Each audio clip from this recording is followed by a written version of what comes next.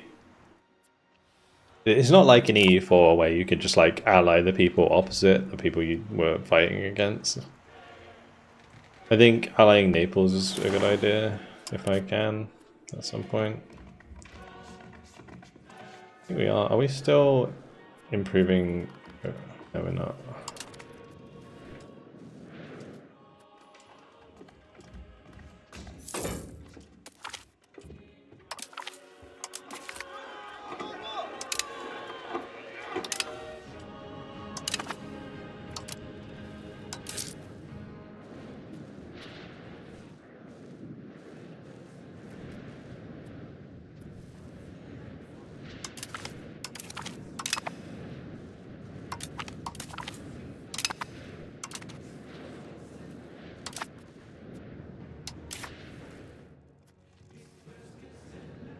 Is there any diplomatic capacity? Diplomatic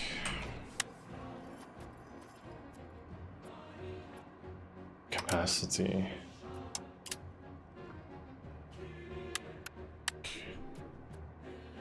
Range.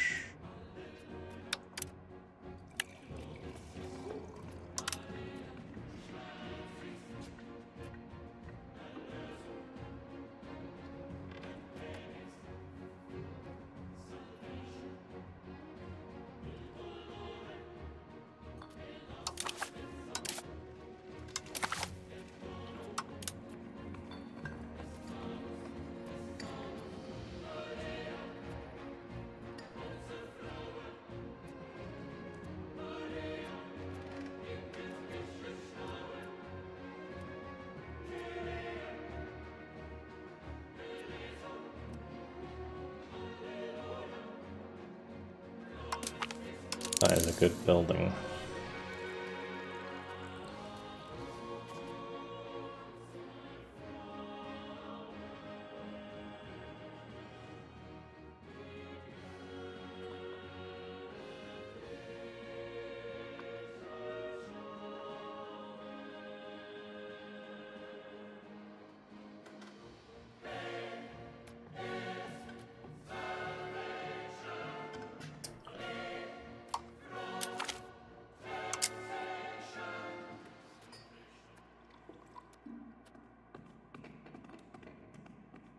Postal 4 could be good, and supply cards.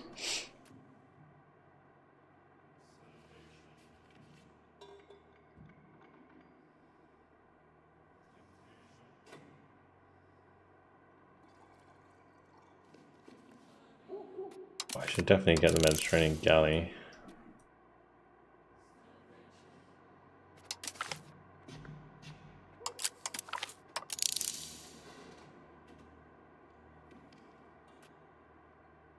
The Hulk's not really that useful. I just need military ships, and then we use my levies to carry my troops. I don't think Hulks are really that useful, like transport ships in general. Because you have naval levies, which are just fishing ships that carry troops for you. They might be more important later, but I can literally just skip the tech. Like if later down the line, during like the Age of Discovery, I want better transports, then I can probably get them here.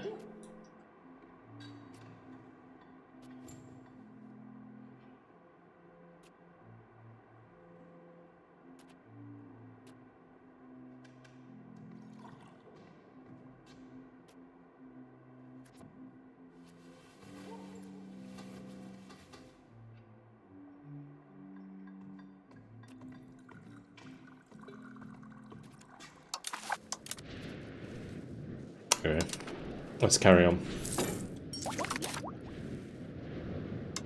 It's really good. Okay, state power from...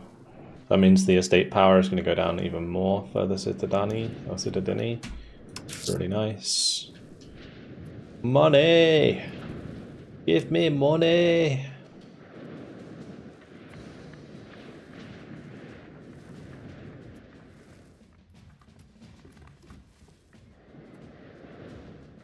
I do probably want to just pay back some of my debt with all this money that I'm making.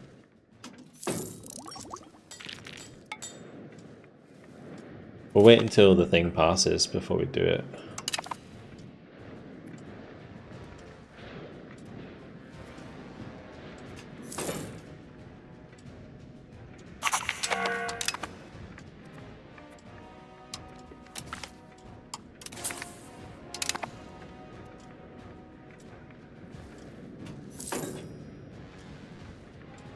We're going to let this push up our inflation for a little while while we pay off more debt.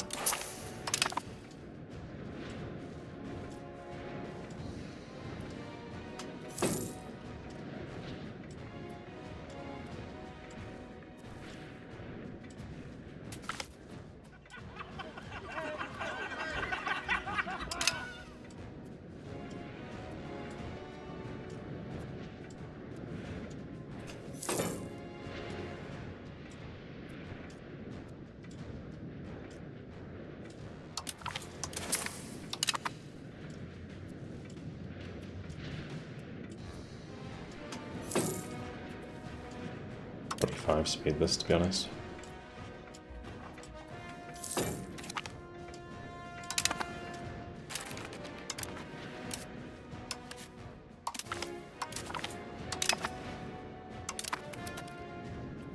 The minus ground power from that is probably worth the sacrifice.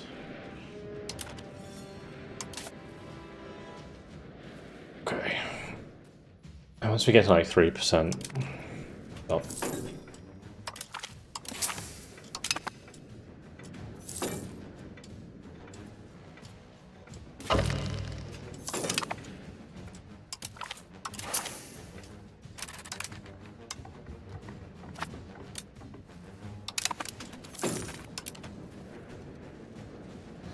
Alright, back to building buildings.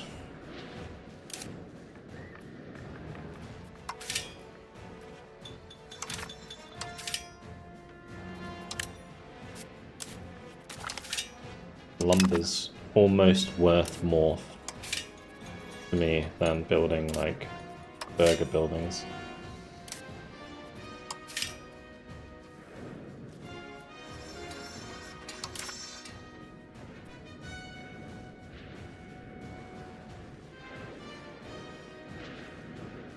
Look at that. Blech.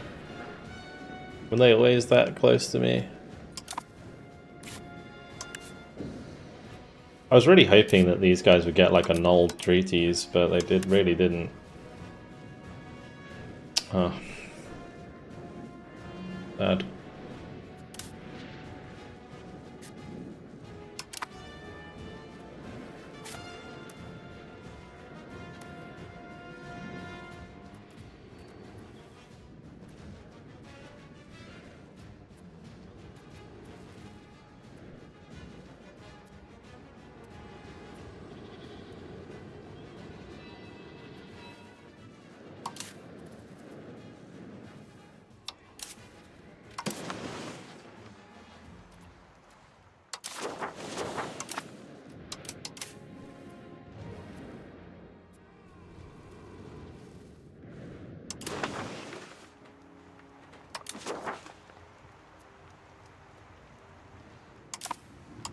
We're going to build another bark, I think.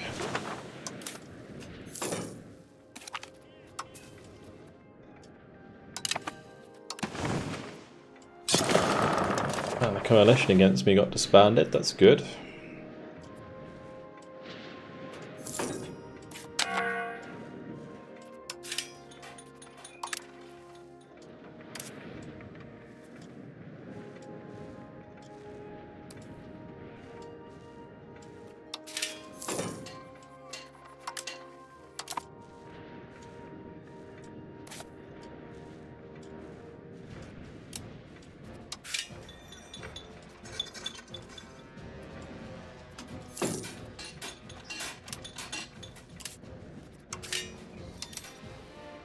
Get more of these burgers employed. Increase my tax base. I really do need to keep pushing my tax base, to be honest, because that's the one way that I can well, we need to get to economic hegemon, and basically we just got to keep getting super value out of our pops. So we currently are kind of fighting France for economic hegemon. We're getting there.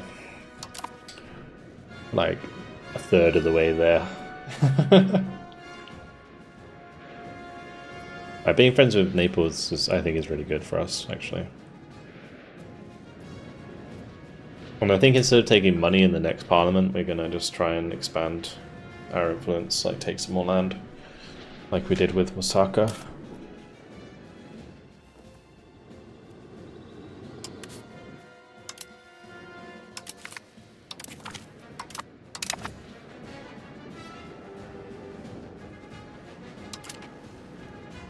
Also, I think we'll be okay for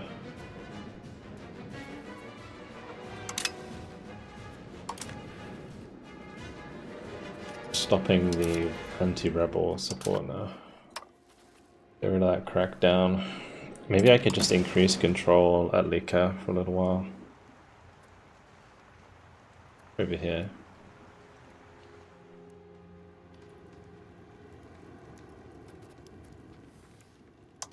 We could tell him to help stabilize. Because if we get to like max stability, I'm going to be making so much money. Does this map expand towards the end game because of colonization? Yeah. The EU5 is always the entire world. We can go to Japan. We can go to America. Like, as soon as we get to the Age of Discovery, which really isn't long. Age of Renaissance ends in January 1437. Then we have the Age of Discovery. And during the Age of Discovery, they will start colonizing like Africa, America. There will already be like tribes and other nations in Africa, like Mali and stuff. India's its whole thing. You know, we've got China over here. The map's huge in this game. And each of those, almost everything is playable, I think. It's just certain countries have more content than others at the moment, and what will probably happen over time is those sort of gaps will get filled in by DLC. That's kind of what will happen. They'll do like an India DLC, and it will bring in loads of events and stuff for India, and then they'll do like a China DLC, and they'll do like a, I don't know, like a DLC that changes some systems or whatever. It's always like that. How it works.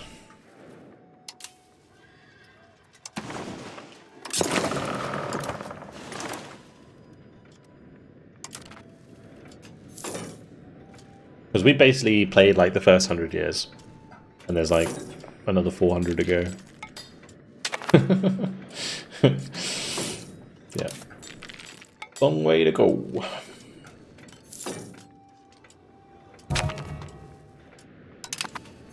My boy died.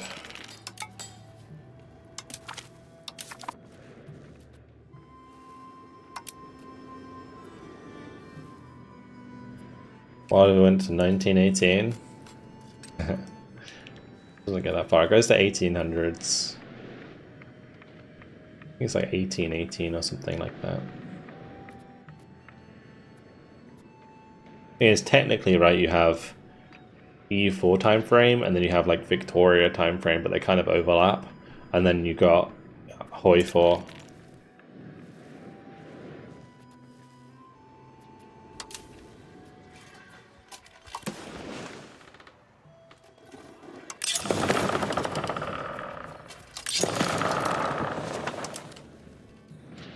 They play Vicky 3 now? No.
We should push a sort RGO to max.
I'm not really sure what we're going to do about the Ottomans.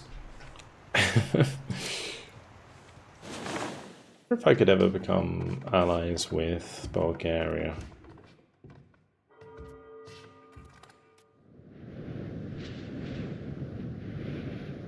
Because that could be a pretty good strategic ally.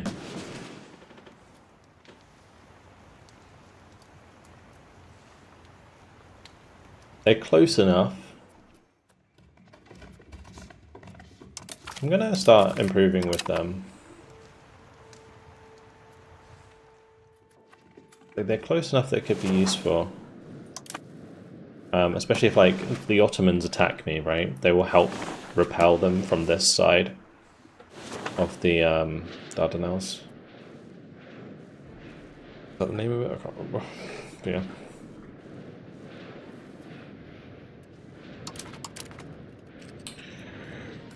Hapkits, what's up? How's the run going? Pretty good. Pretty good. Yeah, I would say we're doing well. It was a really rough start. Really, really rough start. We had Naples declare war on me like 2 or 3 times. We had Hungary declare war on me a couple times. But at least with the first war against Hungary, I chunked Croatia, so that was nice. Because they put the war goal as pay-go, so I took advantage of that.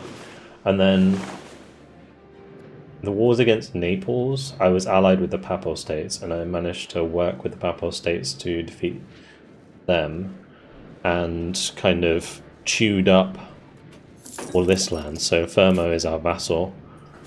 Like if I go to diplomatic. So for, like, these are my vassals, right? So Padua, Ferrara. We've got Fermo down here, Ragusa. We've also managed to go and take Byzantium before the Ottomans, so I would say that's gone pretty well. I also took away Hungary's gold. Or Hungary's gold? Hungary's gold. We have a little state up here that is my vassal. A little gold mining state. So, yeah. We've definitely recovered, and now I'm just trying to shoot for the achievement, really. So I gotta keep pushing my tax base up, and yeah, basically I'm trying to become the economic hegemon, right? So we got ways to go, but it's really good progress for sure. What I think is next for me, really, what I want to do is try and consolidate the Venetian culture here. So we want to try and take Verona. Early on, I couldn't take Verona because they...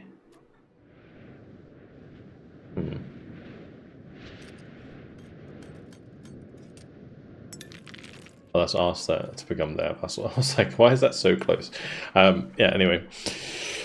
Yeah, there's like obviously an event where you can get a casus belli to attack Verona, but it really didn't fall in my favor early on, so we didn't get anywhere near that. Consolidating the lands here would be ideal. We are currently annexing Padova, and I'll probably just release this area as another vassal, because Padua owns some land up here, but it's not really... We're not going to be able to control that. I don't think they can control that, to be honest. Yeah, I'm surprised it's that high. Have they got bailiffs over here or something? Huh. Have they got no proximity?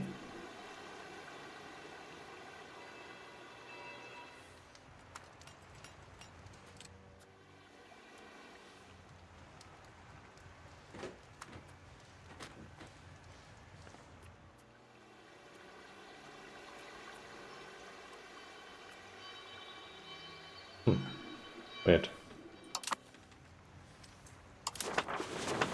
Anyway, doesn't matter. We'll just release that as a vassal separate.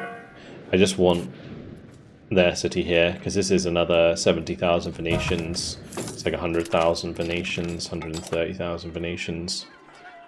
Be insane. Oh, this is the event. Oh, that's cool. So Foscari is going to become my new Doge. That's actually really good. But this guy, I'm pretty sure is going to trigger another event. There's an event where you can support the Foscari as they're making a palace in Venice. And as part of that, there's a chance in the future that you have a Foscari as your Doge. And when they are your Doge, I think there's going to be an event at some point.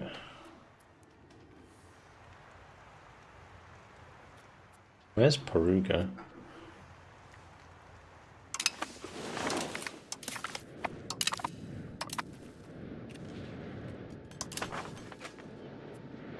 Well, that's going to be interesting. I don't know what it's going to be. Maybe they'll just like give me a load of money back. Cost me a bomb at the time.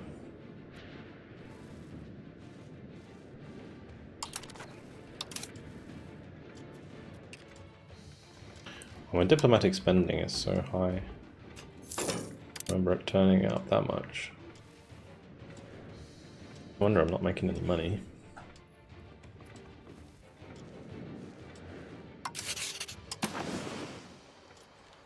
Right, we're gonna have to sort my vassals out.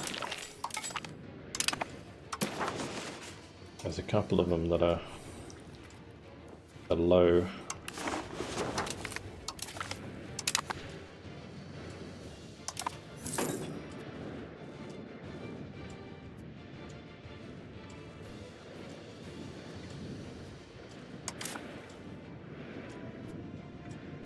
Let me do join nightly order.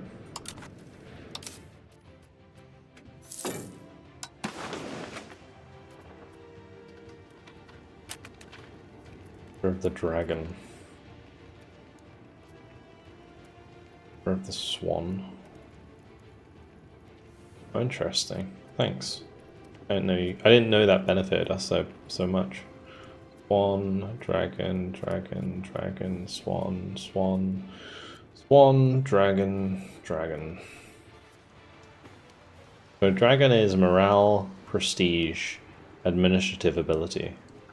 And swan is religious influence, prestige. I guess. But can you mint Dogecoin? Yeah.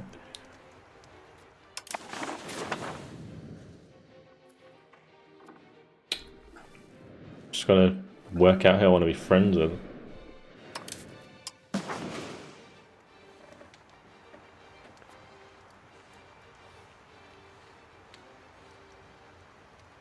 Guess I could do it with Hungary, maybe? Yeah, Hungary's probably a safe bet.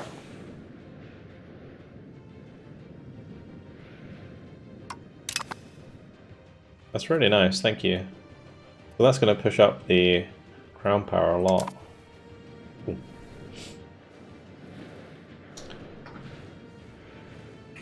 I first came to the stream, I saw EU with Vulcan. I didn't see a name yet.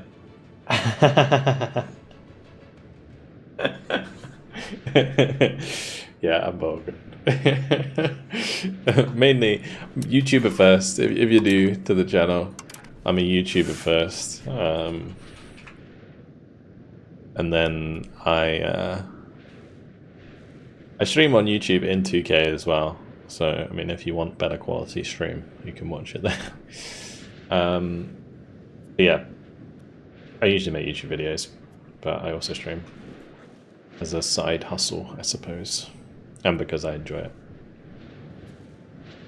it. Miss playing Broken Arrow with you. Anything you play worth watching? I appreciate that, man. Yeah, I will be doing more Broken Arrow next week. I think what we'll do next week for Broken Arrow is we're going to stick to like community games from now on, because I feel like they're just like better quality and there's less at stake. So if I'm getting like desync and stuff, it doesn't really matter. Like it'll be way less annoying. So that's kind of my plan for next week. We'll probably do like a couple of streams maybe of Broken Arrow. But I do want to keep doing E4 as well, or E5, because I'm really enjoying this. Like I would love to do more achievements with this, for sure. Obviously we're working towards the economic hegemon achievement with Venice at the moment, but there's a lot more we can do. Like I would love to do an England playthrough Iron Man. That would be really fun. I really wish that I'd done my normal playthrough as England as an Iron Man, because it's insane how good that playthrough went. But it's never the same when you play Iron Man. It never goes the same. But yeah, we could do like the Bohemia playthrough. We can do like Austria. Like the Austria one's kind of easy, I think. Like become Emperor of HRE and be a great power. Like what are they at? I guess becoming a great power might be a bit of a pain for Austria. Especially if like no one's curtailing France. Like France is just such a annoying ass country. Like, look how much England got wrecked. London is the earldom of Kent owned by France. Oh, it's just it makes me cry. Oh man. I didn't trust Parax release on Iron Man, but it's been good. Yeah, honestly, this game has been very good on release. I'm very impressed as well. I think they did extremely well with this game. Considering how complex it is, you expect it to be a bit more broken. But they've been patching it like crazy. Like obviously there was stuff that's broken, there is stuff that is broken that you can exploit, I think. I don't really know of those things, but there we go.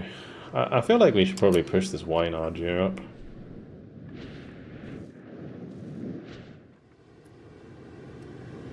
I think it's 1.16 per level. Might as well be employing these pops.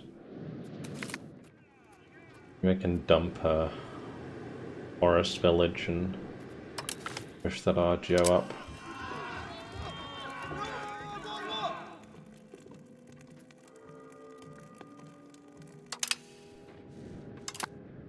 I'll just pay some money short term.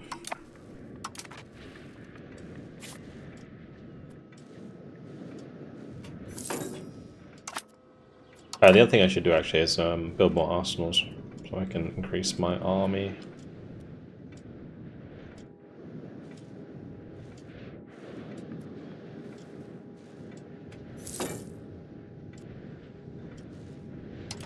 Fire speed.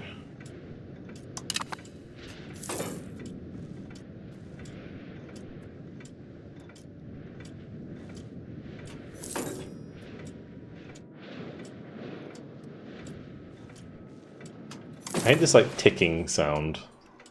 When you're running at 5 speed in the game, it's like click, click, like a clock, like going super fast. It's annoyingly quiet. Back of my ear. Sorry if no one else could hear that before I said, because now it's going to annoy other people too. My bad.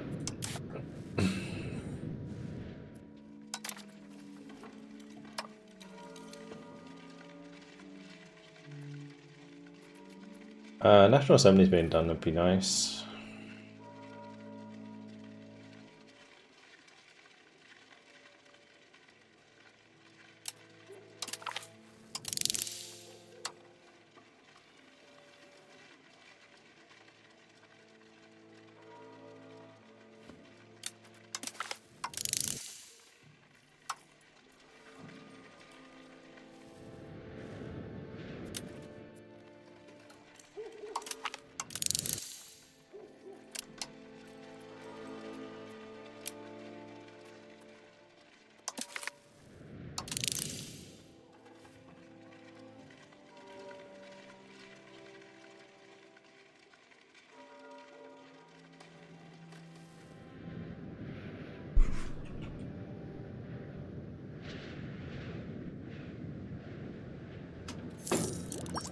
Hello, artist.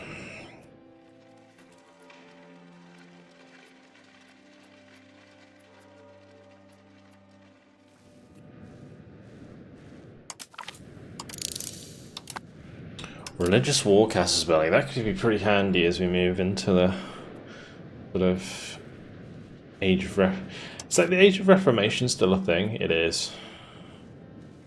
Yeah, that would be a good one to have.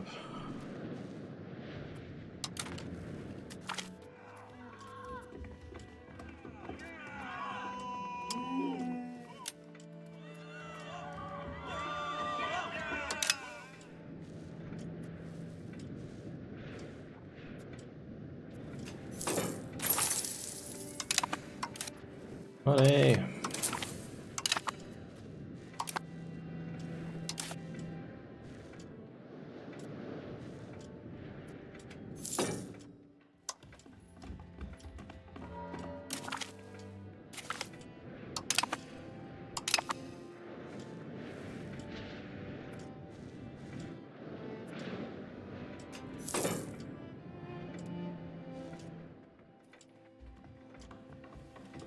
Ability slider is still so expensive.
Hegemony almost there. Yeah, I mean, to be honest, like with the fact that we're making profit and we have cost of court max, and actually cost of court's not really costing us much because Republic traditions are max, but having like also like profit with stability slider max is huge. I don't feel like we're taxing this is the Danny that much at the moment either, for some reason. Not sure why that's so low right now.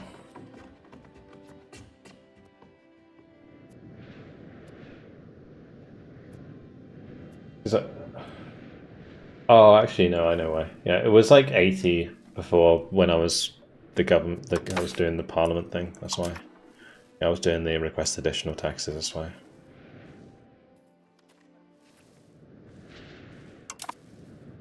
We got spanked into oblivion by France again during Netherlands formation. Oh no, that's rough, dude. I bet that's really difficult.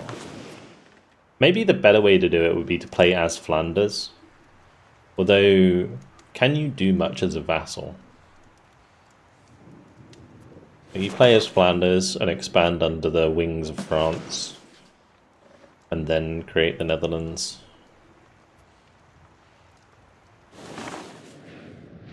So there's just no good allies.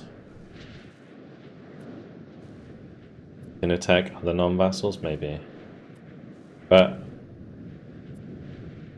yeah, playing as, say, like Holland or something like that, you just have no good allies. And France is just going to destroy whoever the Emperor of the HRE is. But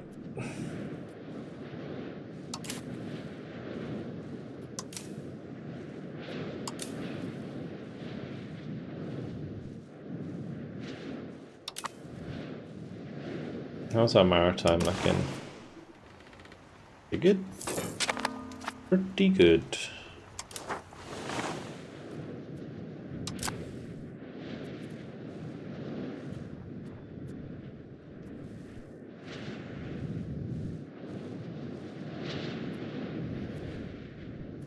France needs to be toned down, make its enemies stronger. HRE, Spain, etc. I think Spain's strong enough. Although I say that, looks like they've been chunked. I think Spain's somewhat strong enough. It's Austria and Bohemia that I think Bohemia's maybe okay, but Austria seems really weak all the time. Like, why do they only have 12,000 levies?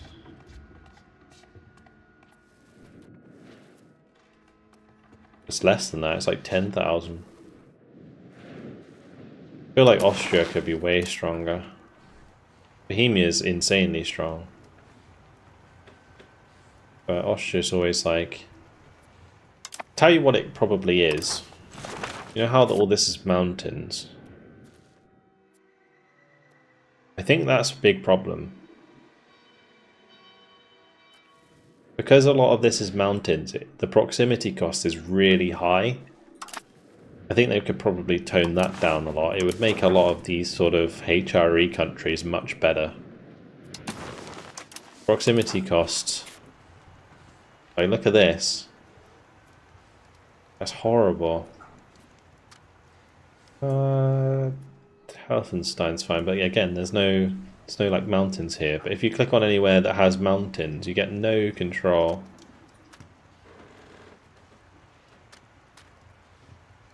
See, again there.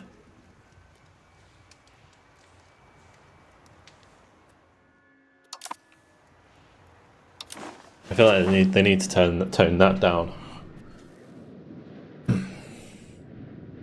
What mountains do? Sure, but I don't think it makes sense for it to lower control, right? You can make it so it costs more to build roads, right? I don't mind like a 300 times, like say a 300 times multiplier on building roads. Like, that's fine. You know, that makes sense, right? But I don't think it should naturally decrease control as much as it does, because that doesn't really make sense.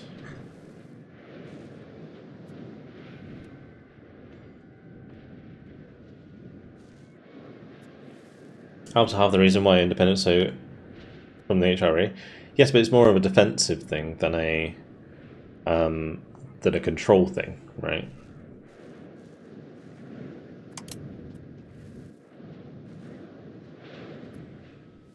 I guess like if the Alps didn't exist, then the HRE would have had more influence over Italy. Like, yes, certainly you can argue that, but I do think that is one thing that's cucking a lot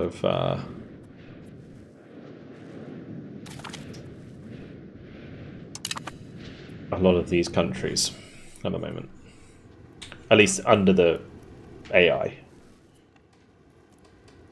Pola will become a town. Do I want Pola to be a town? Not really. I want that to be a full-blown Wynargio. Okay.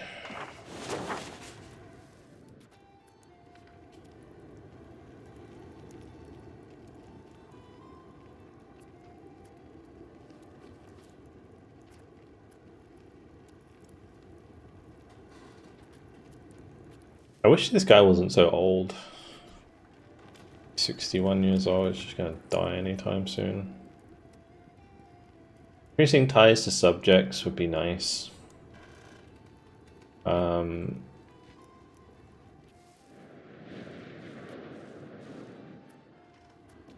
Like the increase of subject income would be pretty high.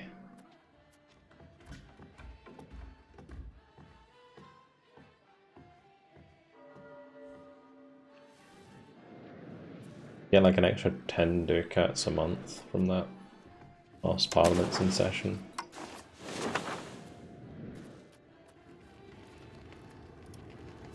Then again, I think just doing it like this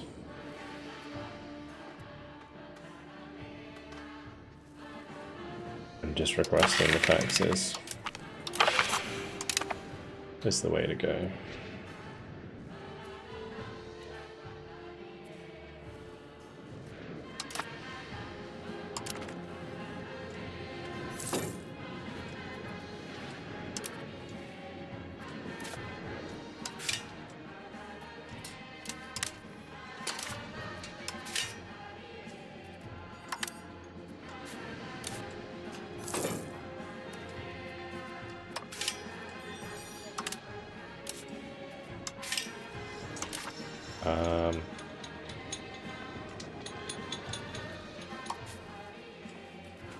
Let's max out the Venetian palace.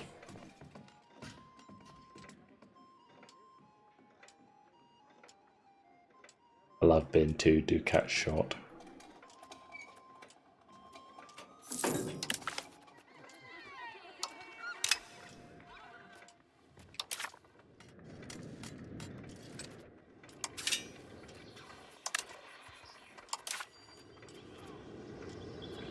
Oh, there's so many burgers here, I should just be constantly building.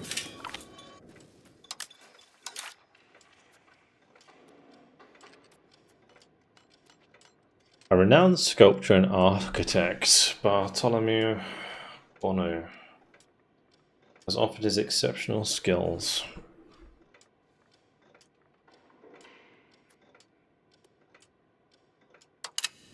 Sure.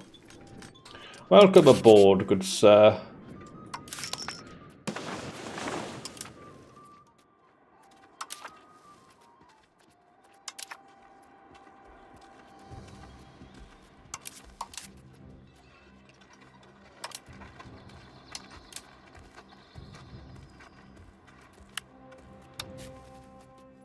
How much to commission art?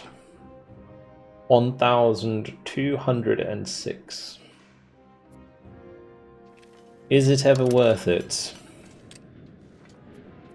Who knows?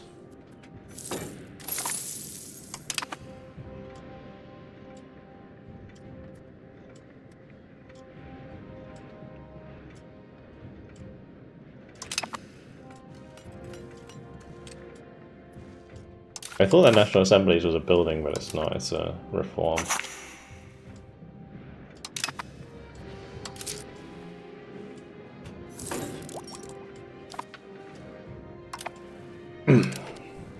University is much stronger. Do I not have universities? I think I have universities already. 3S doesn't have a university yet. I guess we could build one there.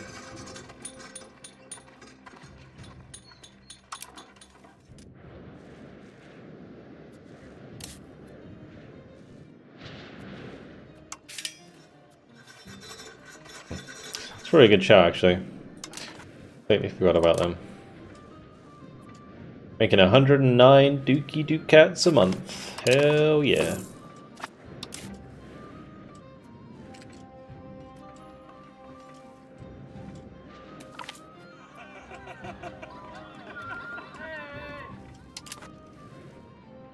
Let me just check what I'm doing here. Okay, so how do we can cancel improve with those. I do want to continue improving relations with all my subjects.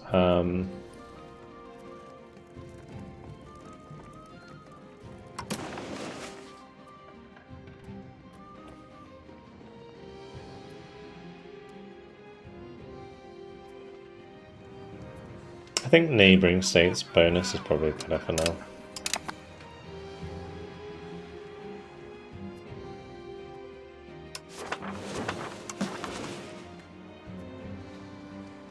Because this isn't a big deal.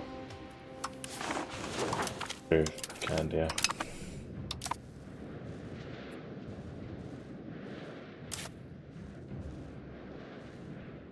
But yeah, we should do universities anyway, because the max literacy bonus is like super strong, right? For increasing my research and also increasing, yeah, it's just research mainly, isn't it? Literacy.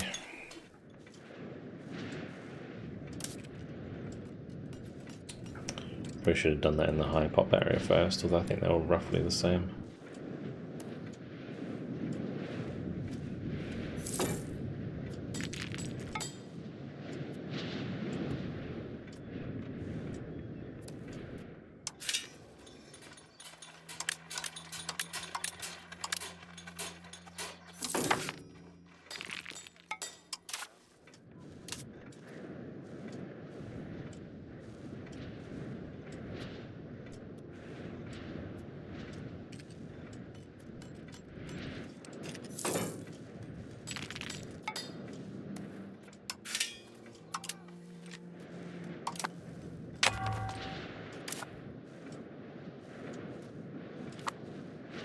I should put one in Ancona. Forgot about Ancona.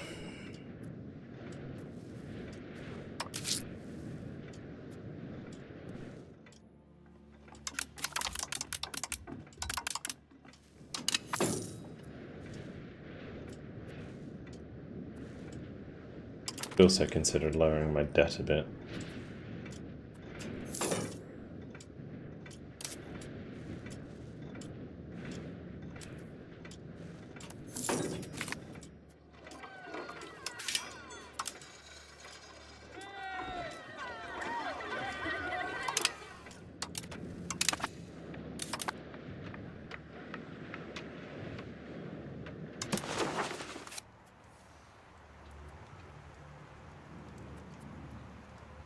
Huge.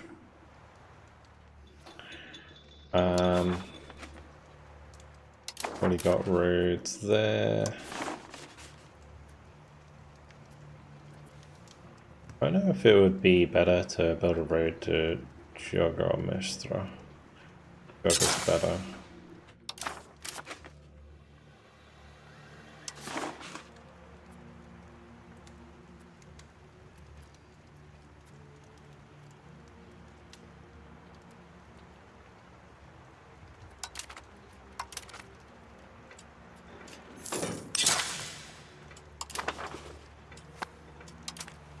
Okay.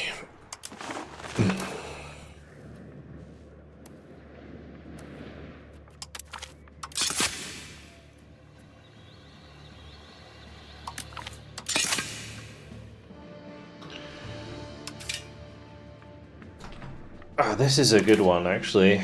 This is really good for us. I'm going to boost that RGO big time. We need food. I keep buying food at the moment. Yeah, we can reduce the amount of food we buy by far if we push this wheat RGO up. Get a load of farming villages in there. Get irrigation in there. Gonna be massive. Build a farming village.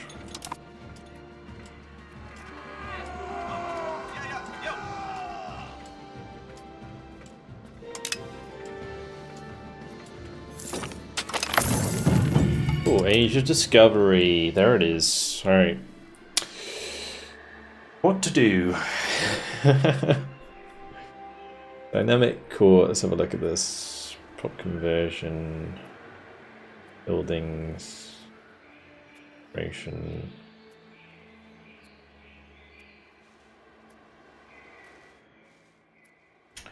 I don't really care as much about colonizing. It might be good to colonize eventually, but it's not something worth us putting I think administrative is the way to go.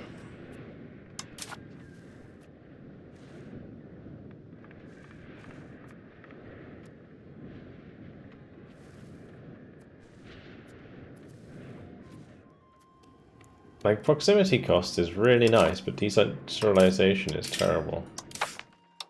What are my values looking like at the moment?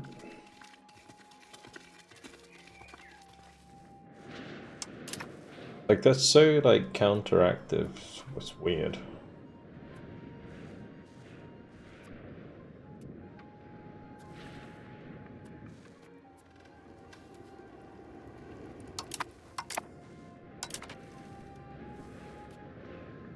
Making research because of work, how many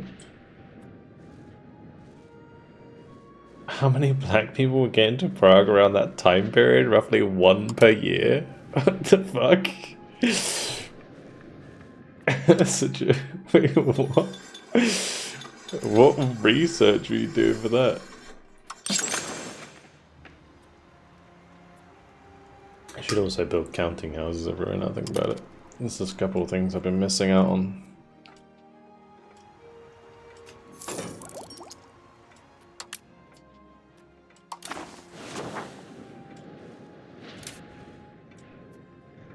Medieval game development.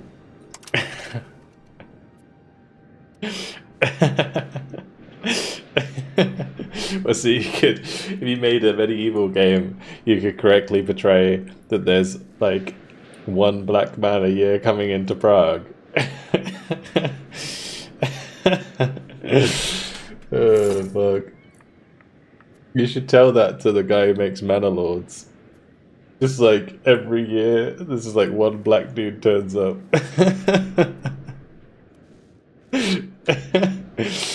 Fuck. Kingdom Come Deliverance as well, yeah. Wait, were you a dev for Kingdom Come Deliverance? Because that's cool. Ah, man.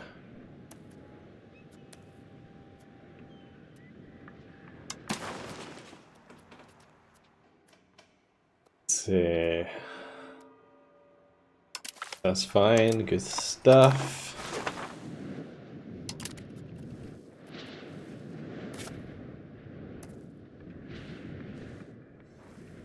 Always find game development really interesting.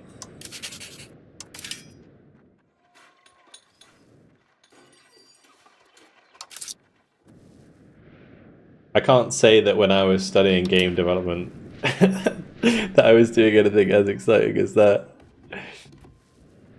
In my last year of game development, I was developing, I guess it was kind of interesting now I think about it. I developed a model for the Royal Navy for them to use in their training software. That was kind of cool, to be honest.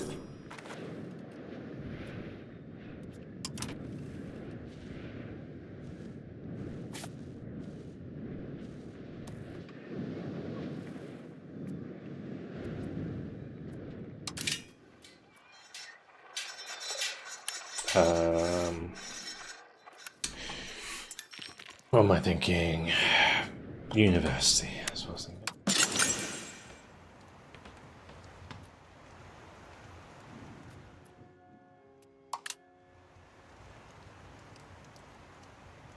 We want one in Rimini, Cesena.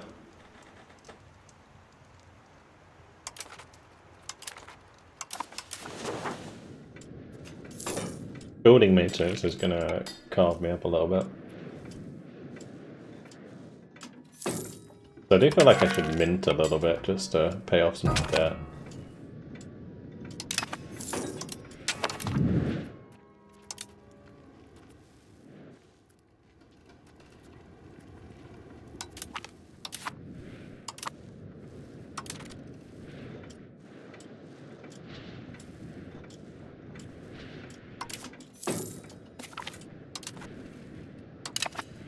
Had any personal project ambition or vision you want to create? Yes, there is one project that if I ever had a company, I would probably do. It was a concept that I actually came up with in my first year, which I was talking about the other day, which was like a sort of survival. I want to say survival because it kind of like brings up so many like weird connotations. kind of a, it's more of like a story-focused single-player game about the Roanoke colony, which would be kind of spooky, but not like in a obvious way. Kind of like a psychological horror game that's got survival elements in it. That would be super cool. Also, if I had the opportunity to work on like a war game, similar to like Broken Arrow, Warno, Still Division, those kinds of things, that would be really cool as well. But the trouble with all my ideas are the ones that I get most excited about are ones that I don't know any games that do stuff like that. Whereas I don't think I would get as excited about working on a RTS game because I don't know personally how I would innovate, and that therefore would make me less excited about it.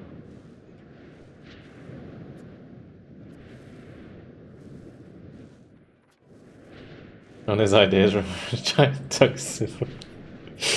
But those are people who are here who haven't been around for the Broken Arrow saga. Who have no idea what you're talking about. No, but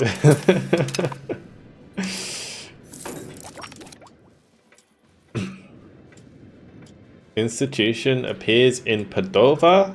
Printing? Did we get printing press? Hell yeah! New World appeared in Genova as well. Jesus.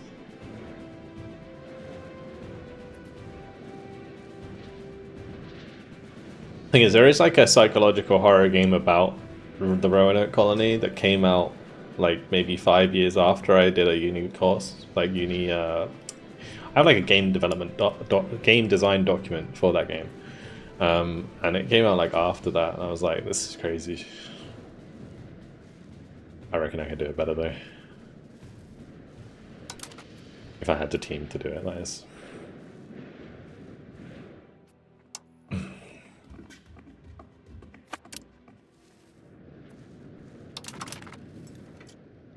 Right, I think I am just going to focus on lowering my debt. Because I think my interest is kind of high. Not crazy high.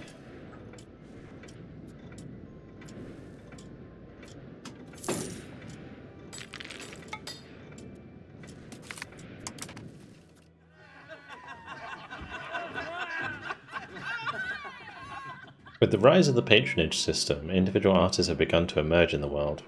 Previously, art used to be produced in workshops by groups of unknown people, but now artists with fame to their name have begun to appear, commanding higher prices for their works.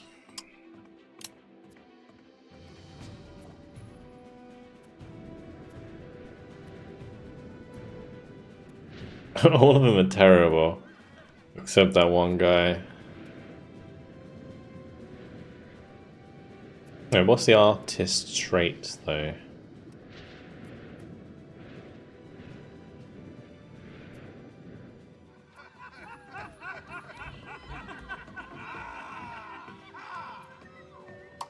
This is fine.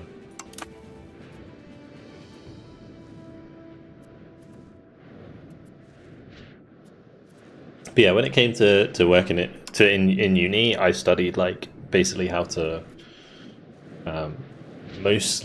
other than working on 3D art stuff, I was mostly learning the management side of things. So like doing game design documents and game design in general, and running like a team of people.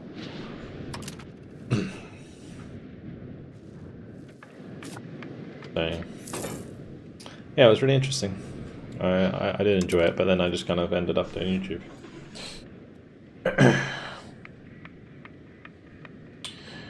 Japan is apparently very different and rough compared to other countries, mainly in Europe, with the whole clan system. Interesting.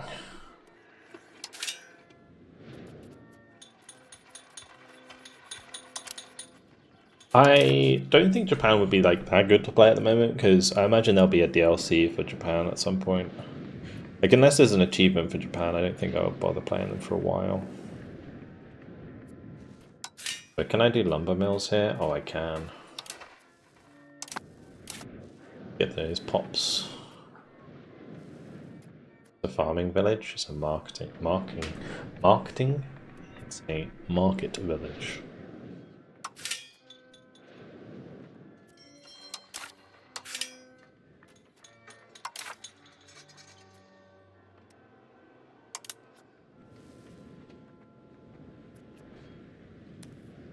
Oh nice, they're building a... That's really big actually. Windmills, good shit.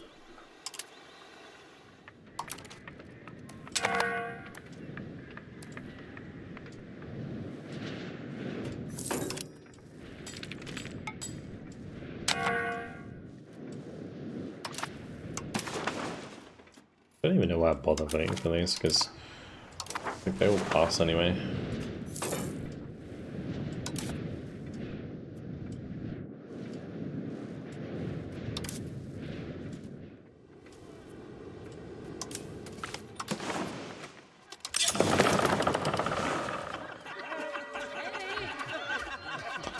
Oh, is this the one of the traits? Or is this gain development and prosperity in Zara?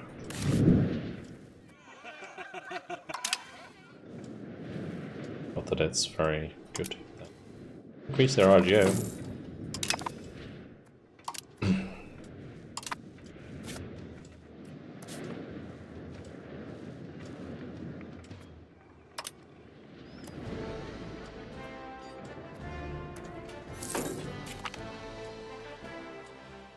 There's Kostroma. Seriously? Oh no! That is miles away. What the fuck? The pike and shot over here? Dang, dude. That's gotta be such a low % chance.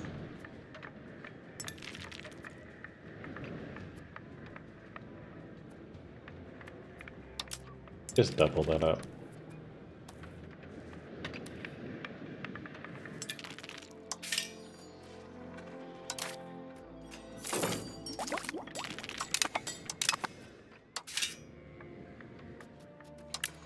Right, so Bohemia is the economic hegemon.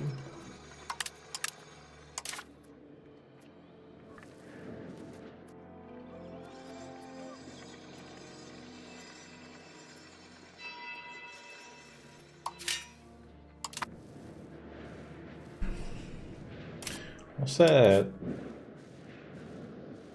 Holy moly, 972 tax base? Yeah. Manage that, chief. Sanity. To be honest, if you look at their control, it's pretty good. It's pretty sweet. I don't have any control over here, but it's probably because they're integrating it. But yeah, this is pretty nuts. For a land-based country, that is a very nice control.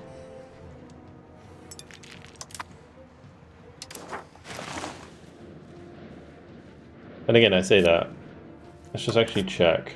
If we go to we are weaker than them, they're making 557 income. Yeah, their control is pretty good. We are 6 times smaller than them though, making half the money. Yeah. Insane.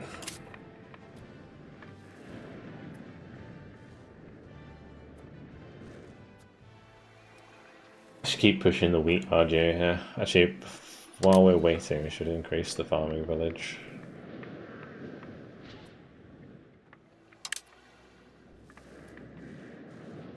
I'm so glad I got that, actually, because it's going to help us a lot with food. Top satisfaction is going to go way up. Food's going to be really cheap.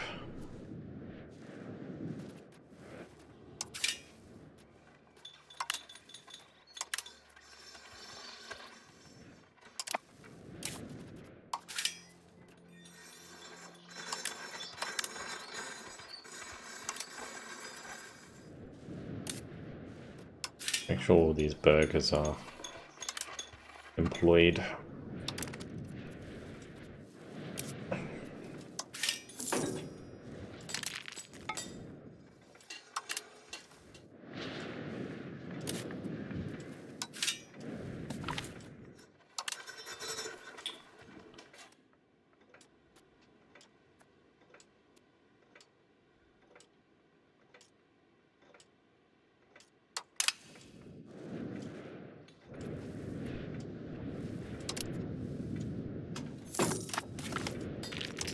I was wondering why my income dipped, but yeah, we've got the Republican tradition to get back up.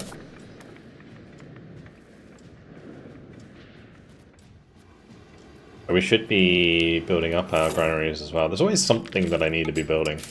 We need to balance the budget. Let me just push up money. Yeah, we'll just mint for a little while. I really want to get counting houses in everywhere.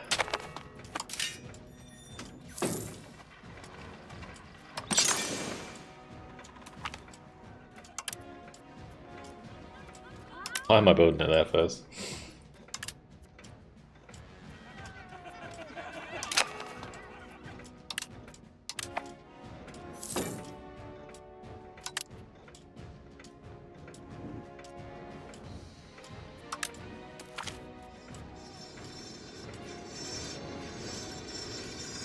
A new coin.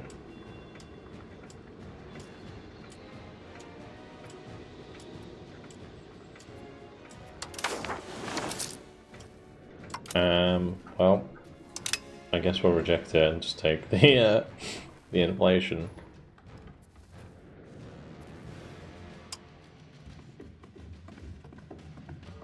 Alright, we'll dip it down again. Oh dear. Alright. Yeah, we're gonna need balance the budget now, big time.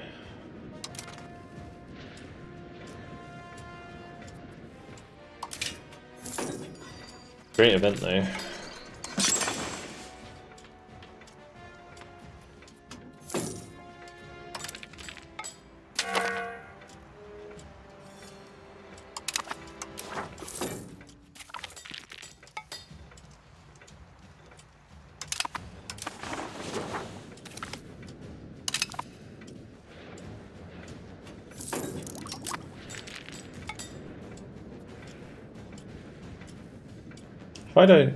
If I don't use my vote, do I lose my vote? I don't think I do.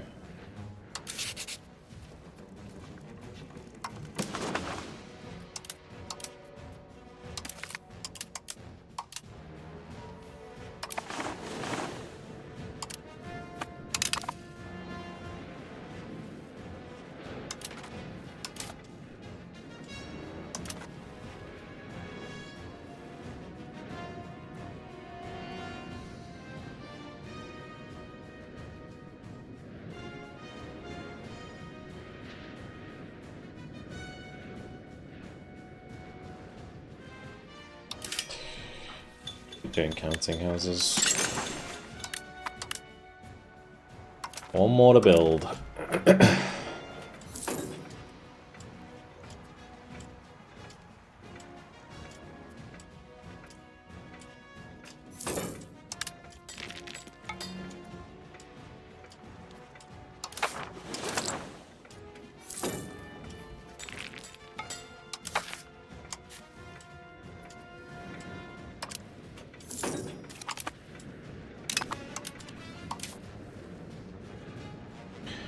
Every counting house that gets built, it's like giving us more tax, basically. So, yeah, pretty good. Pretty good. And then because we have more tax, we have more money, we can build more buildings. Is there anything else I should be building there? Probably check where I can build trade offices. I think I should build a trade office over here.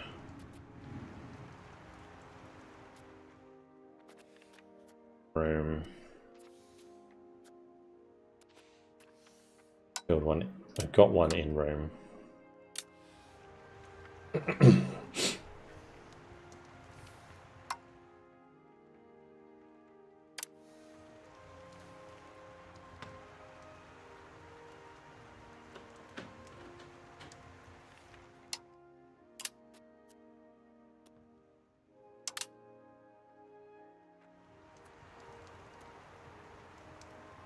base cost is so cheap. How much do these cost in upkeep? Building maintenance 0.03.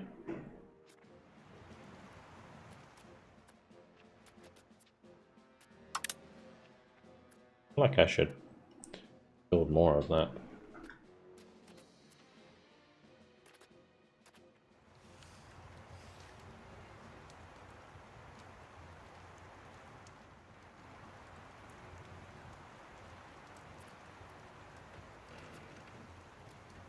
What market is that? Barcelona. Yeah, I feel like I should be building more trade offices everywhere so I can benefit from that. I don't know what... actually, if we go to economy and markets, we can see which markets we are using the most.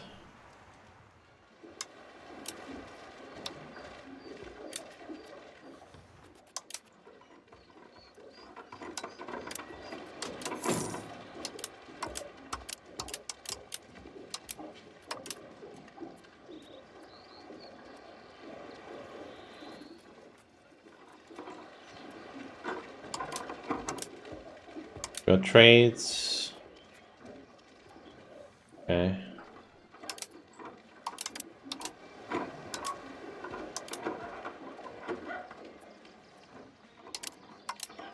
It looks like the Bursa market is going to be one that I want to utilize more.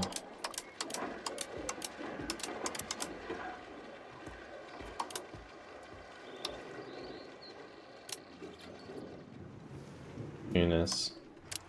Okay. Let's see.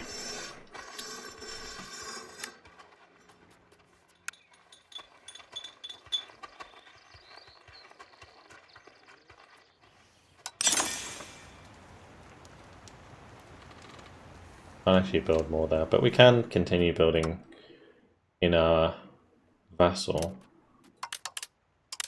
Build a few levels there. Really cheap.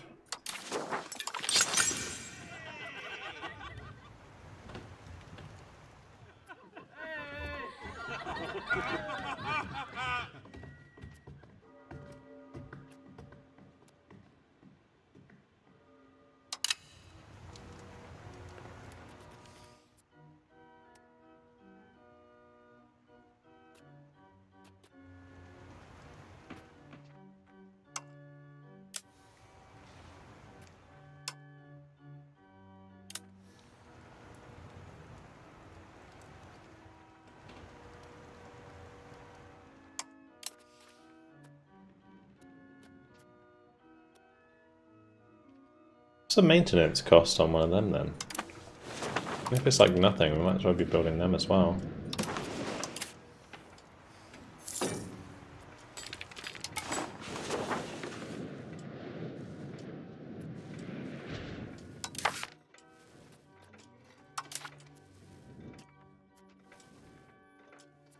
I just realized he was stabilizing the whole time. You probably don't need to be assimilating anymore, right?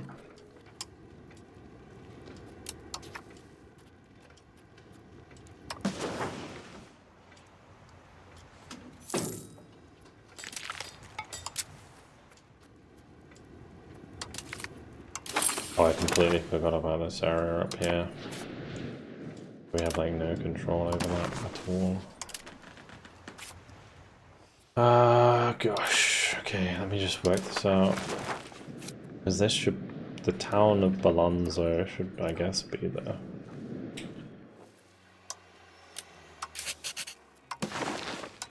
Create subjects. Very historical one. Roll. That's all.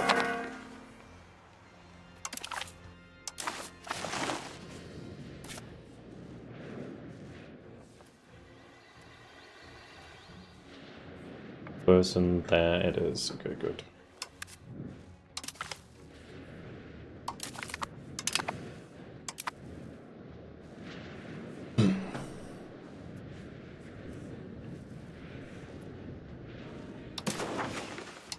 Balance the budget.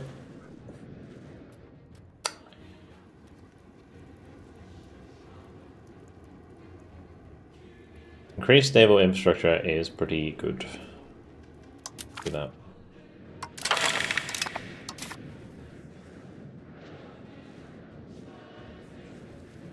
Hello, Jimmy. Democratic support is fine. That's additional taxes. Support innovative ideas. Lovely. Do I want to fabricate claims though?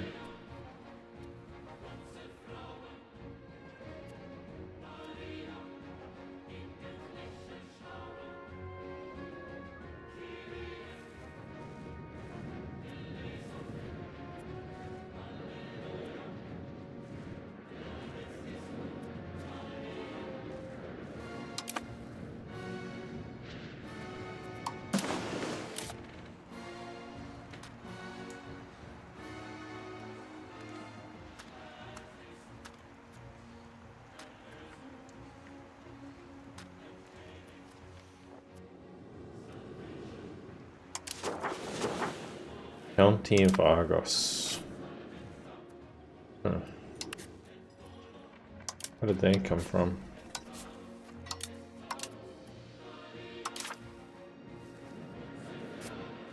Can you show me your checksum for a second? Me and my friends have different ones. I don't know which one is the right one. How would I show you that? Oh, there you go. 724A.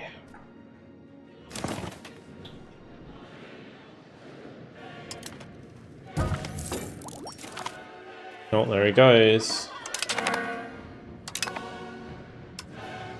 It's a shame he didn't last very long.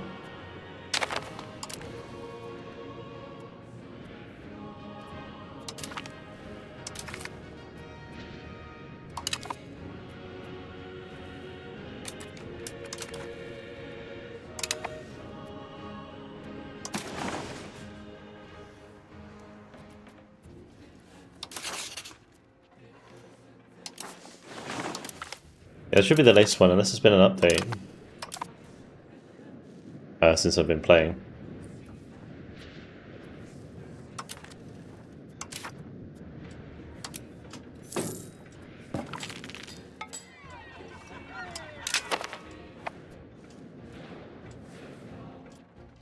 I really do feel like I should change the lottery election more to Republic 4-term, 4-year term.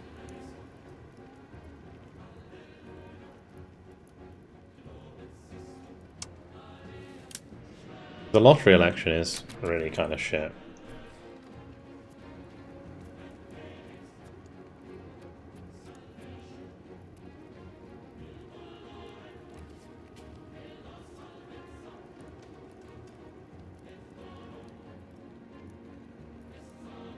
Also, oligarchic elective could be pretty good. Oligarchic elective is really good if we have good candidates, but then Republic 4-term allows us to kind of switch between good candidates, especially if people die.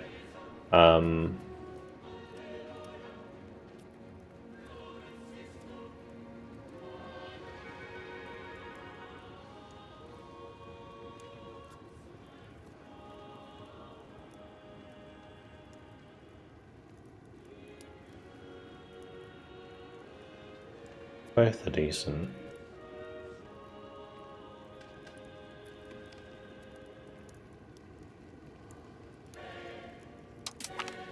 I'm gonna do the 4-year. A bit more flexible.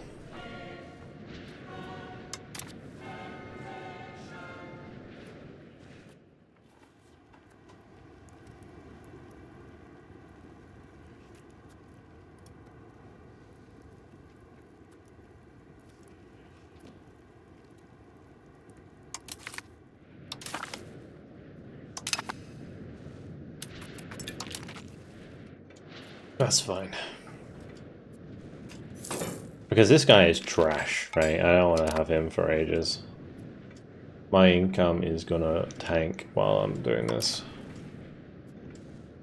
Boy. Stability slider. Man, that costs a lot. That's crazy.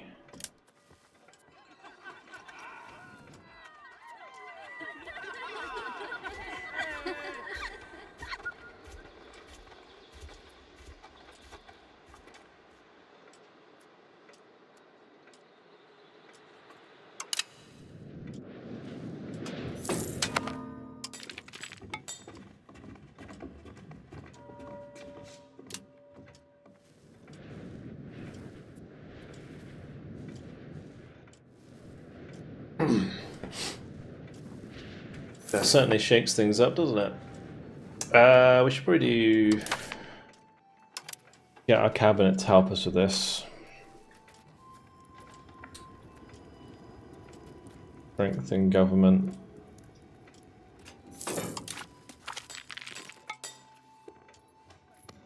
The military man to do that.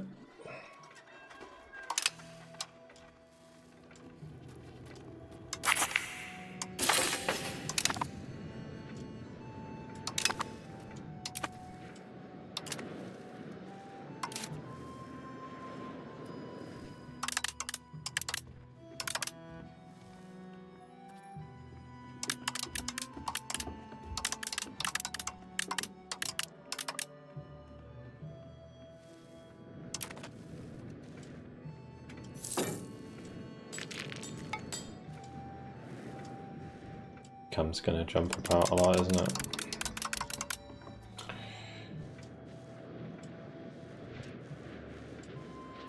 I was hoping during that election that I might be able to fabricate a claim, but it's not a rush really. Because I was looking at like fabricating around Greece, but it doesn't really matter.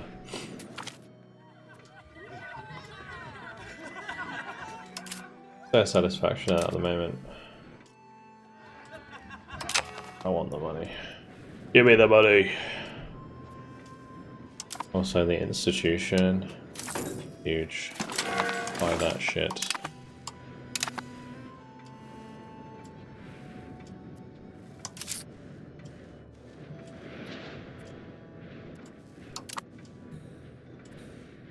Okay.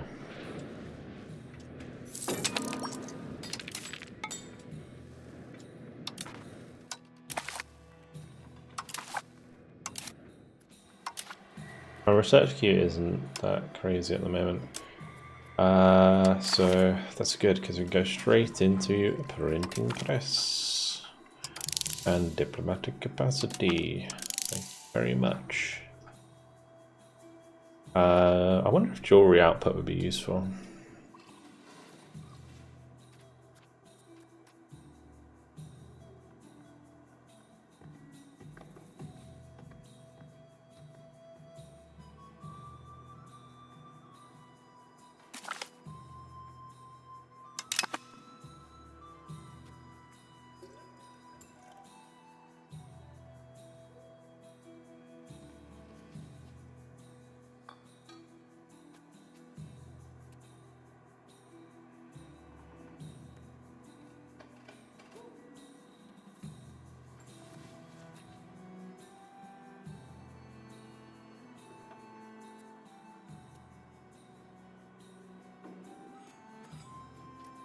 The Republican power law.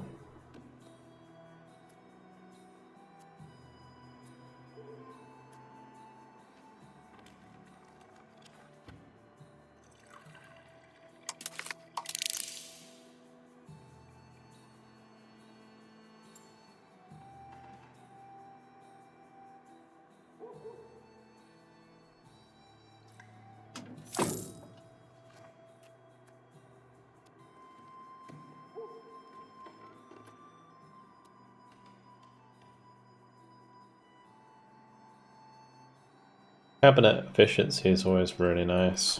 There's a lot of good stuff you can get. I like the idea of going through books output, lumber output. Lumber output's always really good. Because lumber's always useful in building. Cost of quartz, big. Cabinet seat, huge.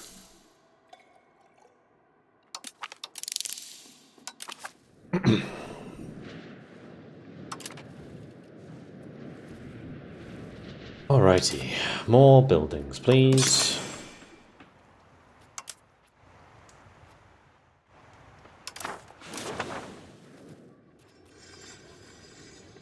I could do universities. Like more universities. Let's do that.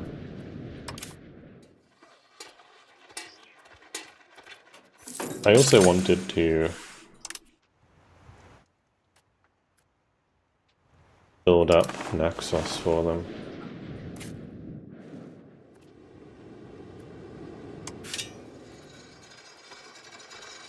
Give them a Tools Guild. Temple. Granary.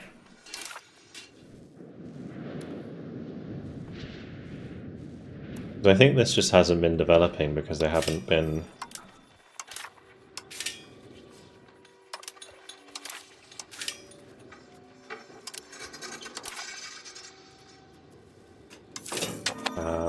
tell you what we'll also do, we'll look at a protected harbour in there.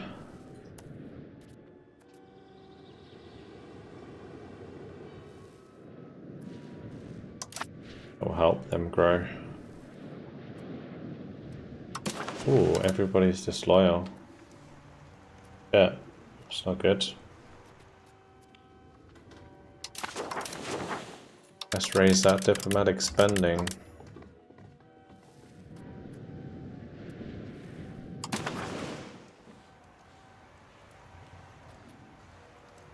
Gonna want to start to annex more of these. I think we take Ferrara.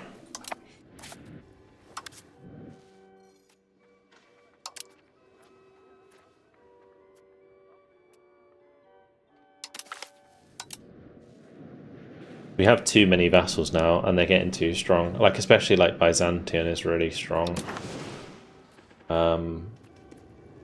We still improving with them? No.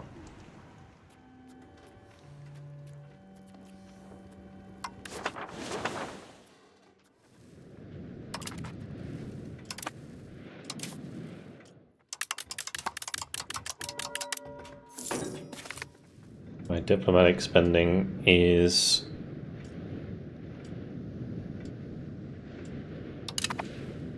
gonna really do me in. But cost of court will go away once we get to 100 tradition again.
Moro Camaldolis. Renowned Venetian monk and cartographer who has been working tirelessly on a map of the world for years. According to him, this map is a masterpiece of geographical knowledge and promises to provide unparalleled insight into the known world, as well as the unexplored territories beyond. However, he finds himself in need of additional funding to complete the project and has turned to us for support. Sure.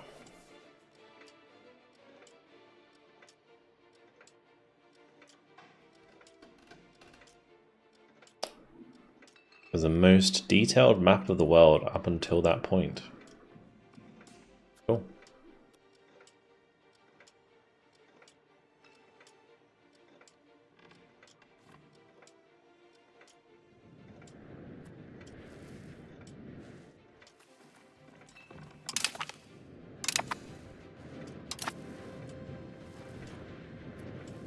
Well, we're going to take another bat loan, but it's alright.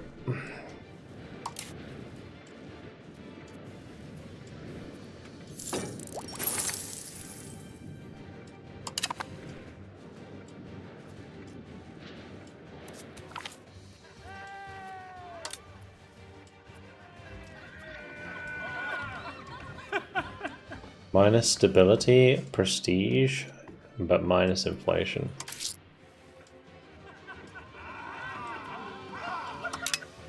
Cool. And we're gonna mint again like crazy. Free money, right?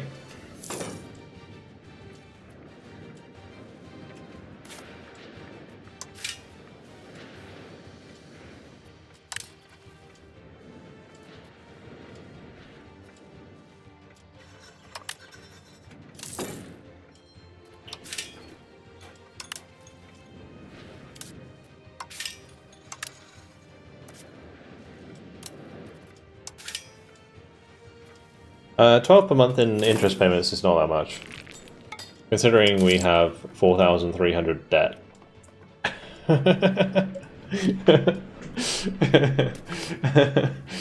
Like, it's really not that much. Like, our debt's high, sure, but we can, like, our loan capacity is like 16,000 from estates. Like, that's crazy.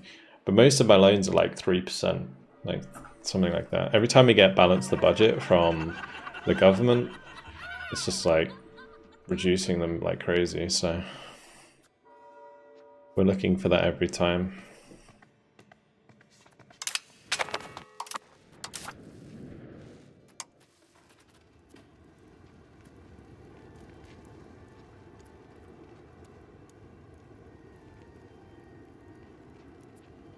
Who do I want to canonize? I wish you could like order it by who gives you the most. This guy gives me 14. He's 14.8.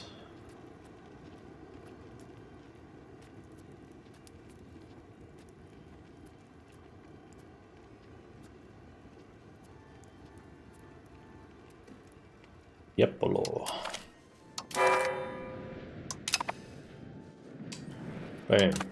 Now we're gonna make even more money. Money! Yeah, we'll pay back my debt eventually.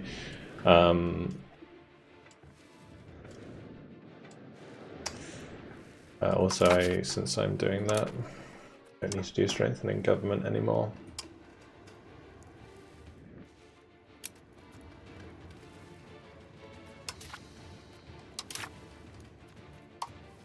I love his glasses, look at him. Stylish man.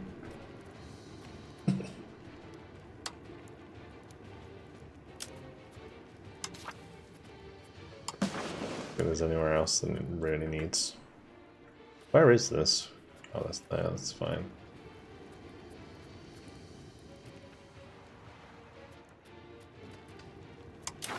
There.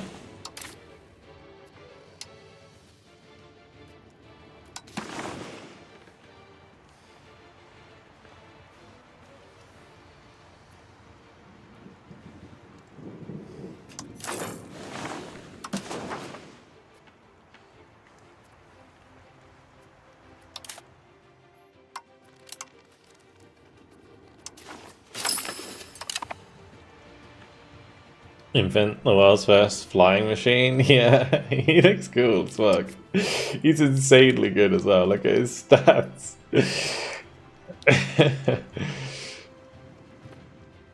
Bad lad. I've had him in my cabinet since he was 16. He had those stats when he was 16.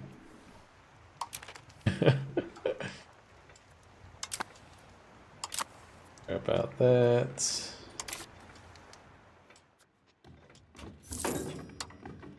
Like our inflation is high. Good.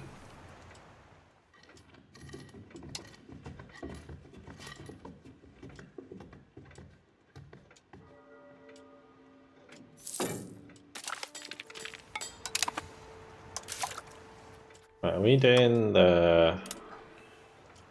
I feel like this vault could wait, but it's fine.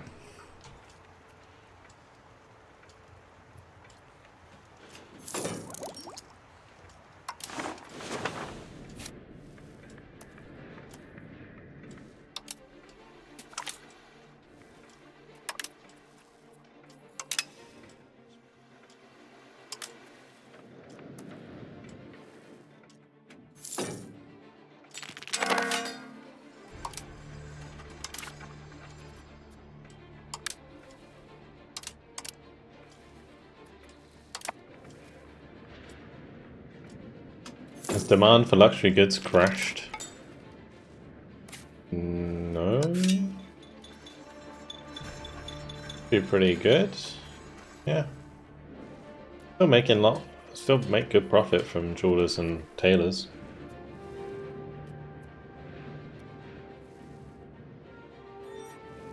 Does anyone else like miss that? You used to be able to like hover over here, it would tell you exactly what they were spending all their money on.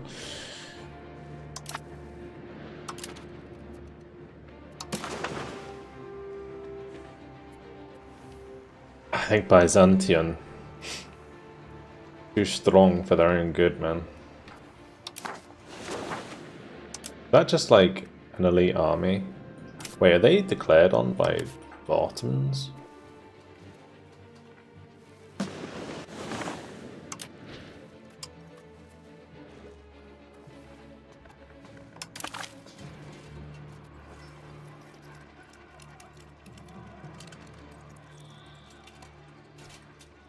The first rebellion against Egypt? How are they in that war? What?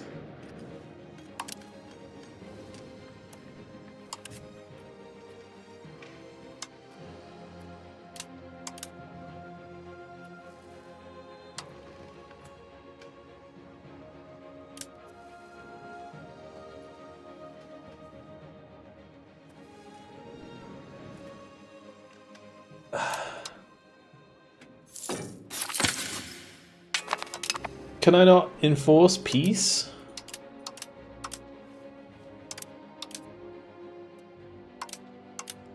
Hello?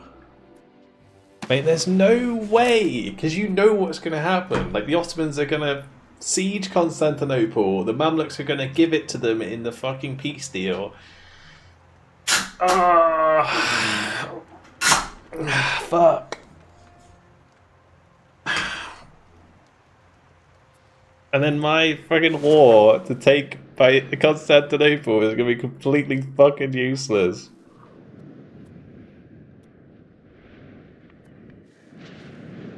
Rebels call the old owner into the war. Since that area is Greek, they went to the strongest Greek state. I can't beat the Ottomans, though.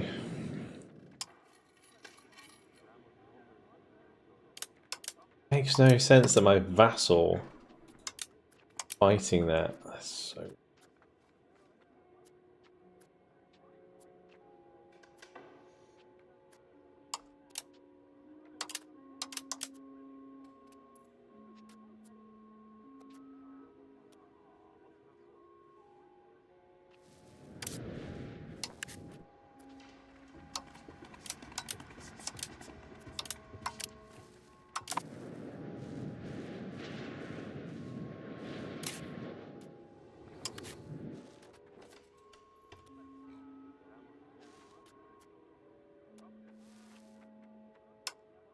Oh, wait.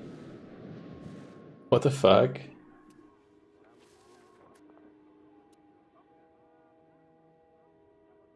Oh, they're successionists of the Republic of Byzantium. I didn't own that land.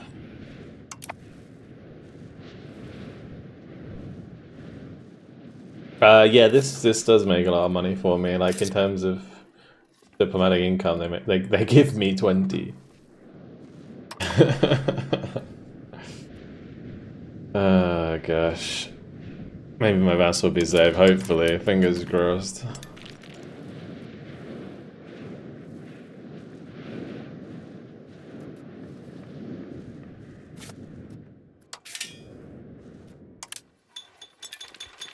A lot of unemployed burgies here.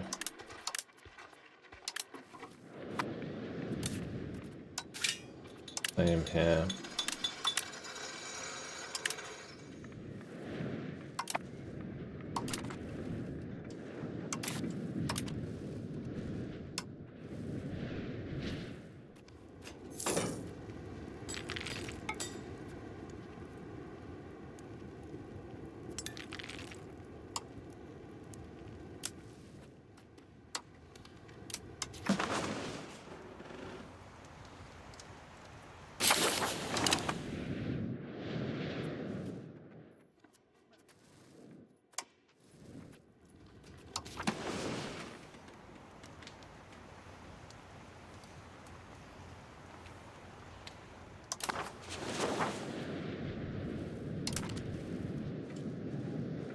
Oh boy.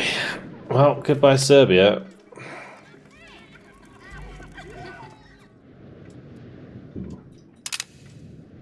Innovation wave.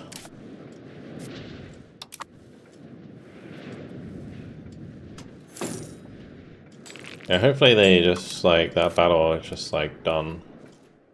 Because they've already, like, fully occupied it, right?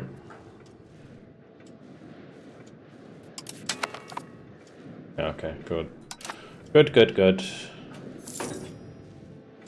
They held. Constantinople held against the mighty Ottomans once more.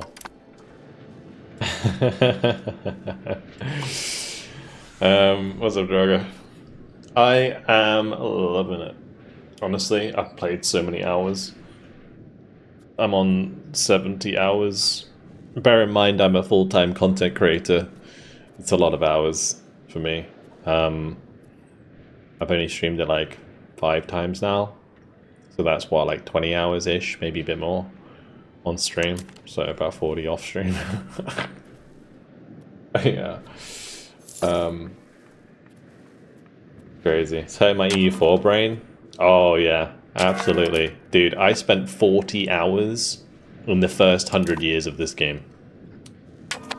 Yeah, it's certainly a lot to take on. But it's good. It's incredibly rewarding once you understand the systems.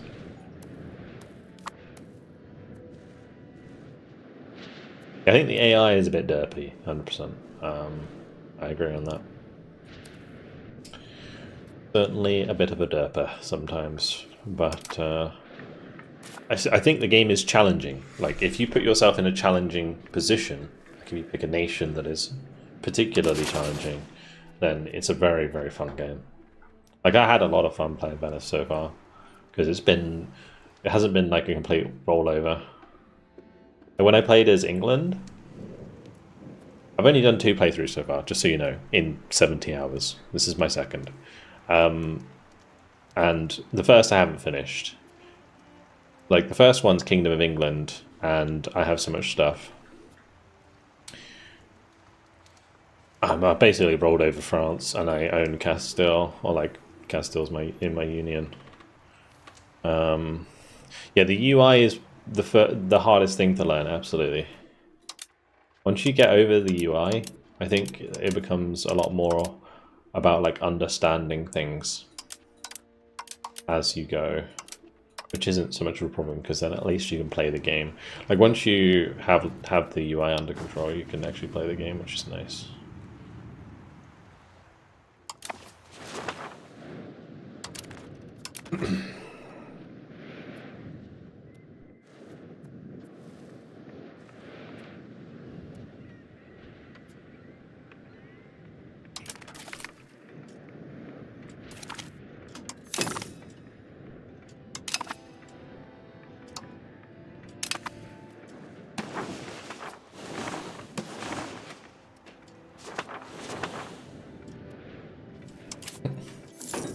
It's gonna take me a while to get the stability back.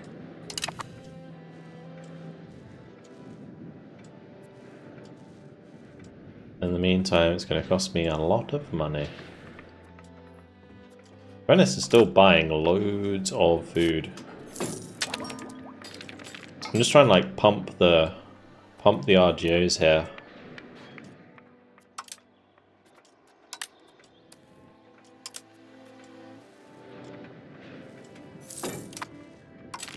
Any tips? A good tip, actually, a really good tip, is where you can, like, obviously don't go broke trying to do it, but maximizing the cost of court, maximizing stability until they get to 100 is really good, because once they're at 100, they don't cost a lot, right? So for example, in this case, I'm investing only 37% of the cost of court, which is 26 ducats a month, to keep it at max. But whilst it's max, it's going to cost 3 times that, so it's going to be like, 76 ducats a month, right? But early on, like pushing your stability and your legitimacy or Republican tradition, in my case, to the max is a really, really good way to benefit from it and also not pay as much after the fact. So that's a really good one.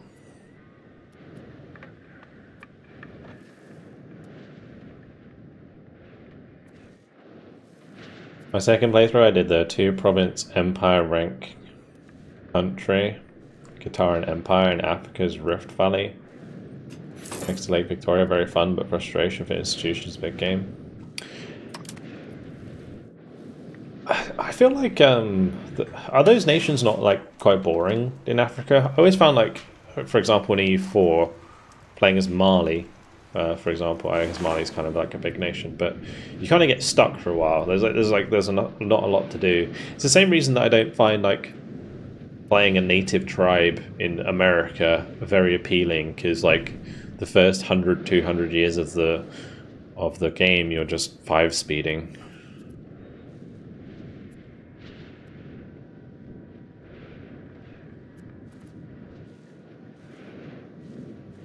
Is EU5 different from CK3? Oh, yes. Yes, a lot. Yes, CK3 is very character-based. A lot less focus on like nation management, whereas EU4 is like entirely nation management, and very little focus on characters. Like, characters are important, but your characters don't determine like anything what you do. There's no events necessarily around your characters there that are specific to those characters, for example. Like, I don't really care about my doge at the moment. I just don't. So yeah. Whereas in CK, you probably care a lot more about your characters.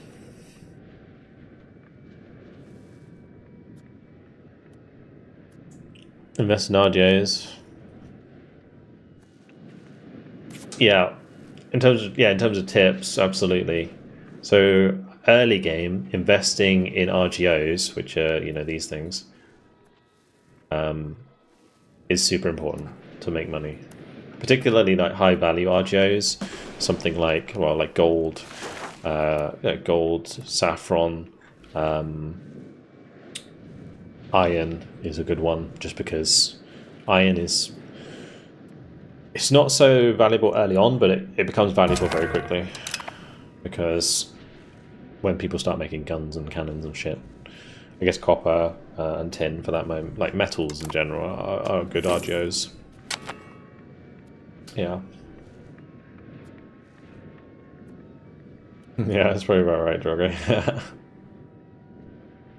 So they have a Settle the Frontier cabinet action that colonizes adjacency for no cost. And being surrounded by other religious nations means a lot of wars, mainly Sunni and Ethiopian Empire. Oh, okay. Of the effect on economy in different regions of the world. Yeah, I think that's a really interesting thing. Like, I imagine like food like being way more expensive, for example, in places where it's harder to grow. So a lot of silver and gold, yeah. Bohemia is super strong. We got silver, we got gold. There's like 4 gold provinces in Bohemia there, and they got 1, 2, 3, 4 silver provinces, 5 silver provinces. Yeah, it's pretty nuts. That's why Bohemia is the economic hegemon at the moment, with almost 1,000 base tax. Yeah, that's pretty crazy. That's where I need to be. Actually, never mind. France is the economic hegemon at the moment. Is it based on income and not base tax? I guess it's based on income. They're 530. Yeah, it's actually based on income, not base tax. So when we're making the most income, we're not far off. Like, if they're making what, 530, we're making 230. We're like so much smaller than they are.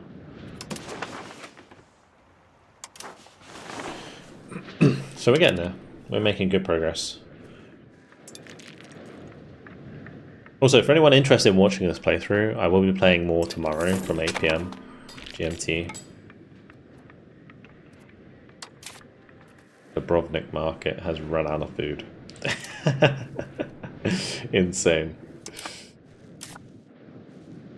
How have you managed that?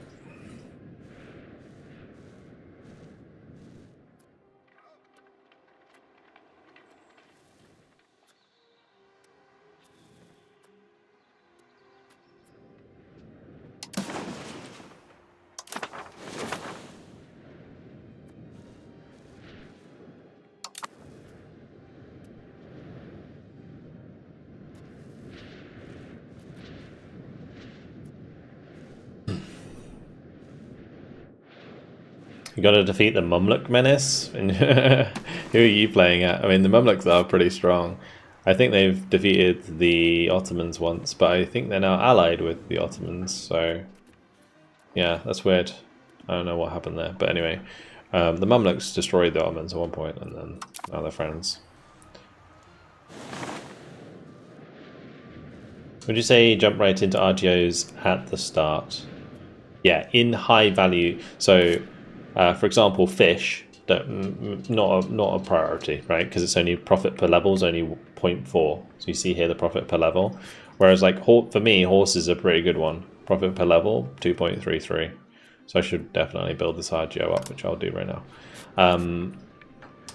But like when it comes to, you know, like precious metals and stuff, let's say the gold here, like that's profit per level, 7.7. Now, the thing is with like the thing is with food RGOs, they have their own benefit. So food RGOs are important not because they make you money, but because they keep people happy. So if you have an abundance of food and food cost is therefore low, pop satisfaction is higher. So investing in like I'm doing here with wheat, it will not only stop me having to import food, it will also increase pop satisfaction, because if we go and hover over the satisfaction thing here, and we go and we have a look at needs of the population, it shows you what their needs are and what they need the most. And then, so for in this case, like sturdy grains and so on, are things that I would want to increase. Another thing that's quite important, especially if you're playing near the sea, like Burden says, roads are important. Particularly adjacencies to there's a thing in the game basically called proximity. And you see here the proximity is basically just going through the water to Venice. But in order to get like proximity from, say, Este or Monsalis, I'm now going from Monsalis to Chioggia, then to Venice. So I want to have a road between there, because that will reduce the costs. But I already have one, so yeah. Yep, also that's another one, is making sure you have excess masonry. So have your masons and lumber.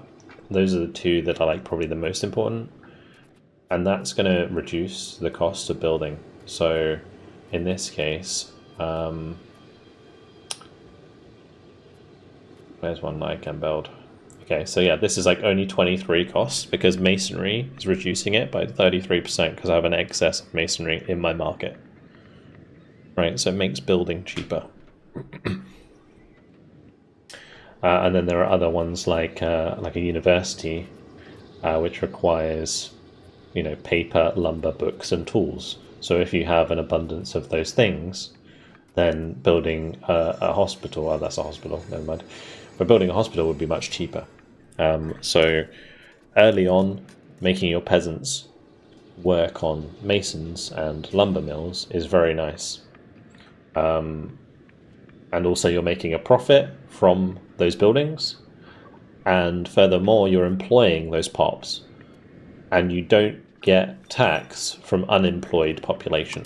So you basically double dip. When you build a building, you're making profit from that building, and you're also, you're not making profit directly from the building. You're increasing the base tax. And then because those pops are also employed, it means you can tax more of them.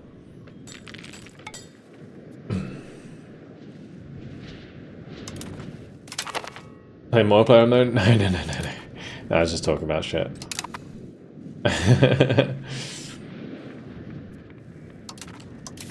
When I'm explaining things, I don't want to be zooming along.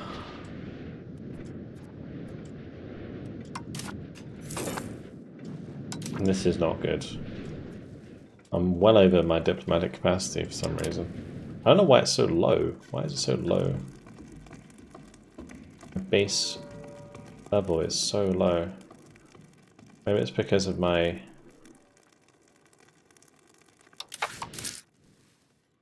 Oh.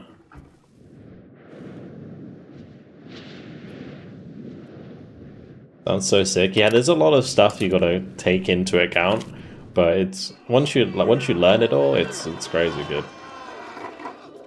Care about slower speed.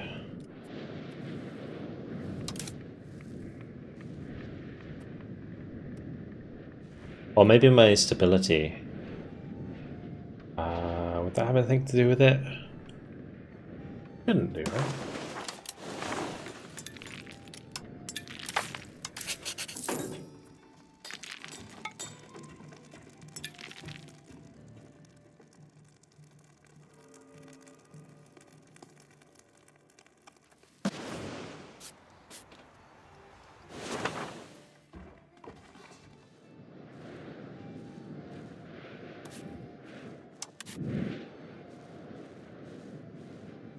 I don't know if I need Austria as an ally if they're not allied to Bohemia. Because my biggest worry with Austria was that they were allied with Bohemia, and so if they were to declare war on me for something, I'm dead. But now I think I can probably cancel that.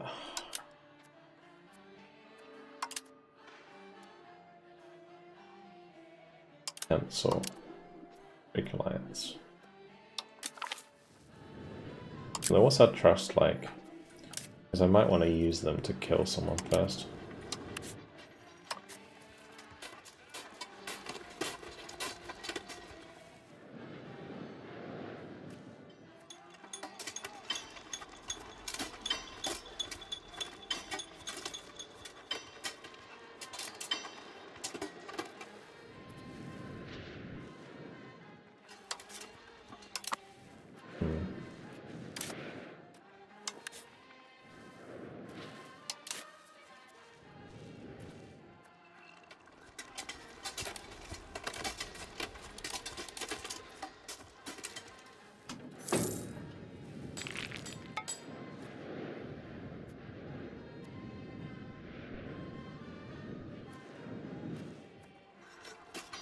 Why can I not call them?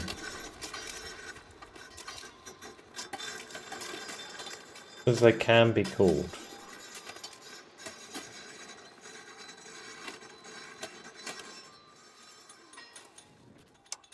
Like, I'm not going to declare the war, but it's interesting. I don't know why it's not a thing. You've done multiple runs as Scotland. Took a while for you not to get dunked by England. Had to expand in Ireland to get powerful enough to avoid it, while at the same time spending all my diplo and improving relations with France to keep the guarantee. Yeah. As France, you would have to, yeah. Or as Scotland, allying France is like your only way to survive that. In my eyes.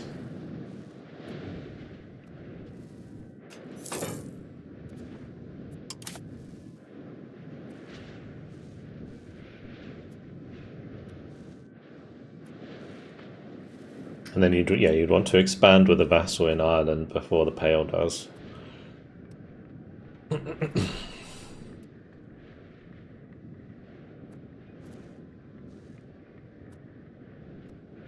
Other incomes.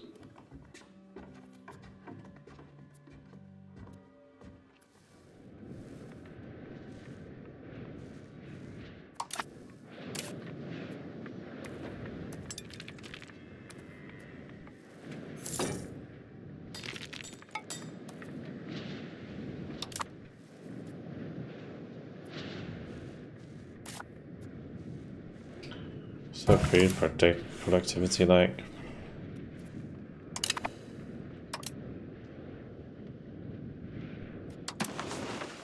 Be good there.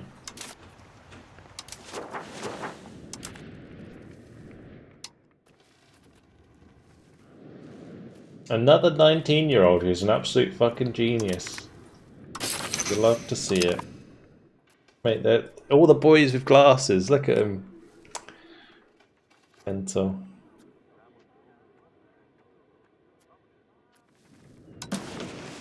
Control in Padua is like really good. That guy.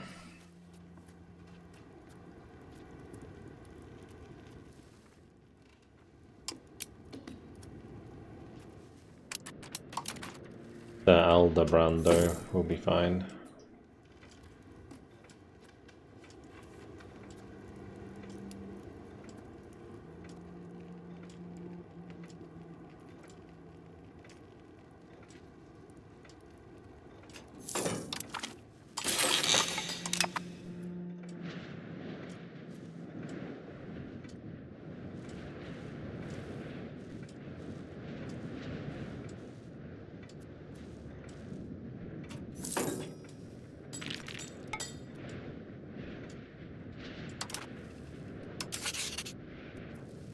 I still don't really understand.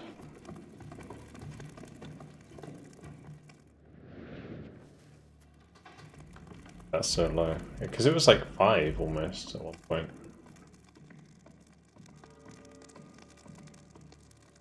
Anyway, we're gonna take Ferrara. I think I could probably dump my... Maybe I dump the Milan Alliance, or... It's like Naples is still allied with the Papal States, so we can't break that one. It looked like Austria wouldn't be able to engage anyway, but we'll see. When it comes round to Parliament, which is going to be in 7 months, we will see if we can take some land off Verona.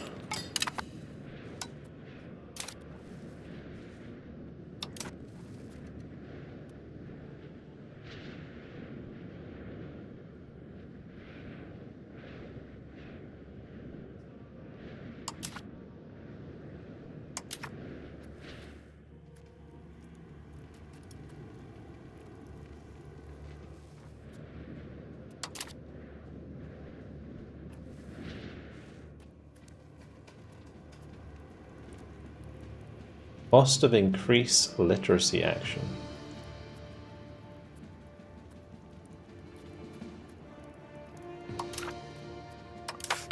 Is there an increased literacy action?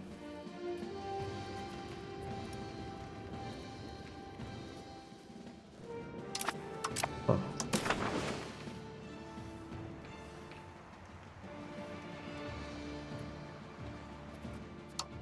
And marry into Ragusa. Happy.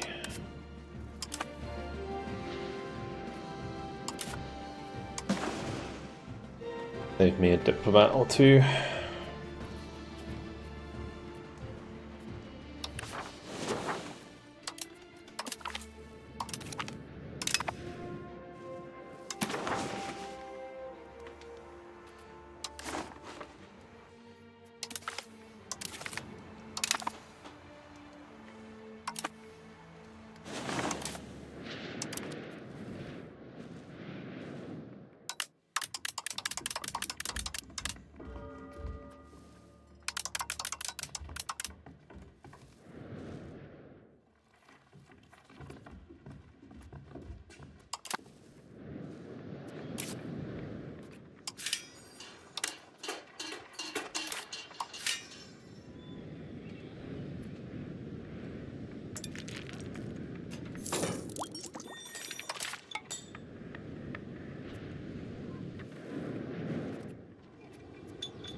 Books is profitable in Venice for sure.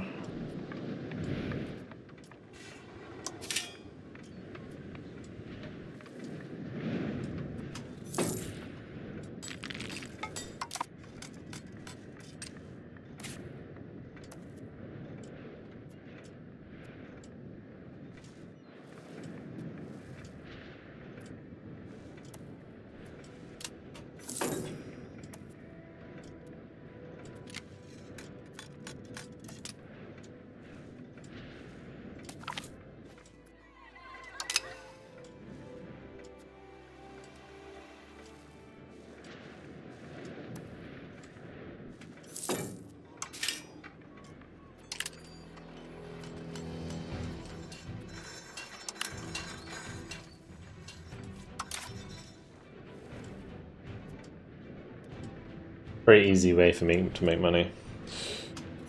Also stole Iceland, Orkney, and the Faroe Islands from Norway. Nice. I have helped, so in my playthrough of England, I helped Scotland take Orkney.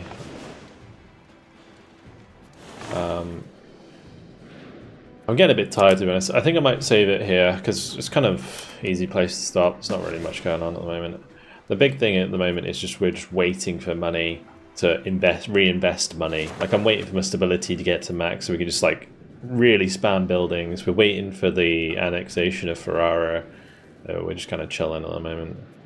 I might want to like annex Passara in the meantime as well.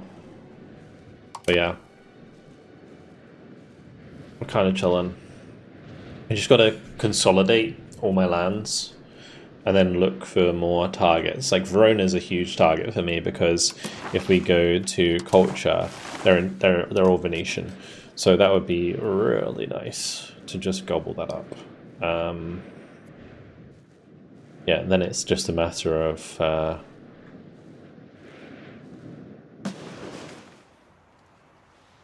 yeah, consolidating, continuing to consolidate, continuing to like pick away at things here and there.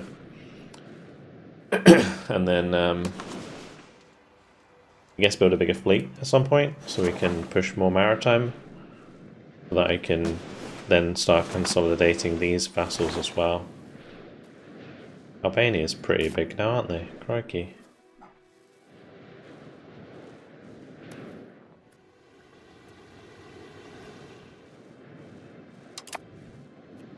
Alrighty, yeah. Before I change, I just wanted to switch over to my England playthrough since I was talking about it, just to show that.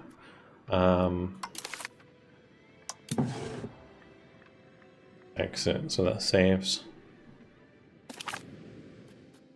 Yeah, so I'm currently running a non-Ironman England save at the moment, as well. And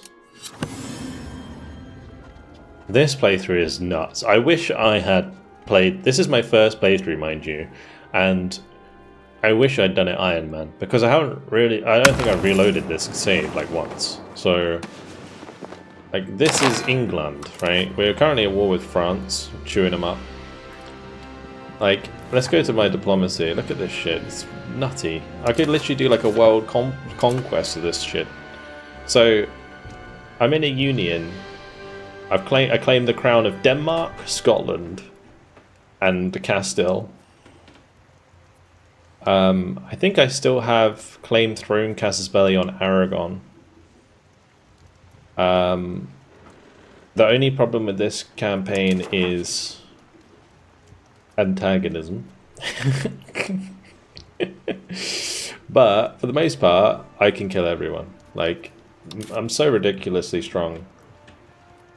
Like, my levies are 47,000, and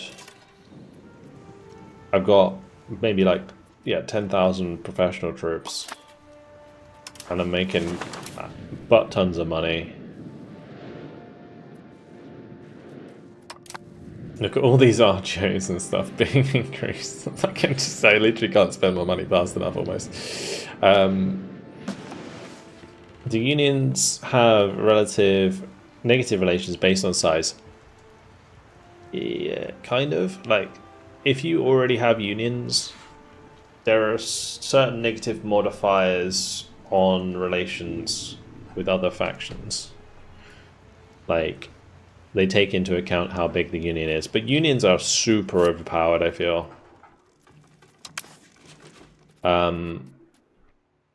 Yeah. Like, Castile's only integration level 2, but if you go into Parliament, you can go and get the junior partners to adjust to the same integration level. So they would all become integration level 7. And at integration level 7, I have the rapid unification of crowns at the moment, which reduces the annexation by 20 years. So I could integrate Denmark, Castile, Scotland even, at this moment. But because it's only 1472, like, I couldn't control it, right, properly. My control's good, right, for what I own. But, like, Scotland might be okay. I might get, like, relatively good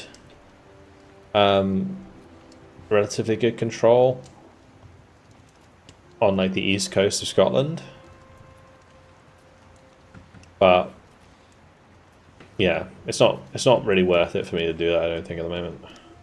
Like like, I'm currently taking Normandy. Normandy is currently disloyal because we're in a war, and whenever they raise their armies, they're always like, oh, don't want to be your friend.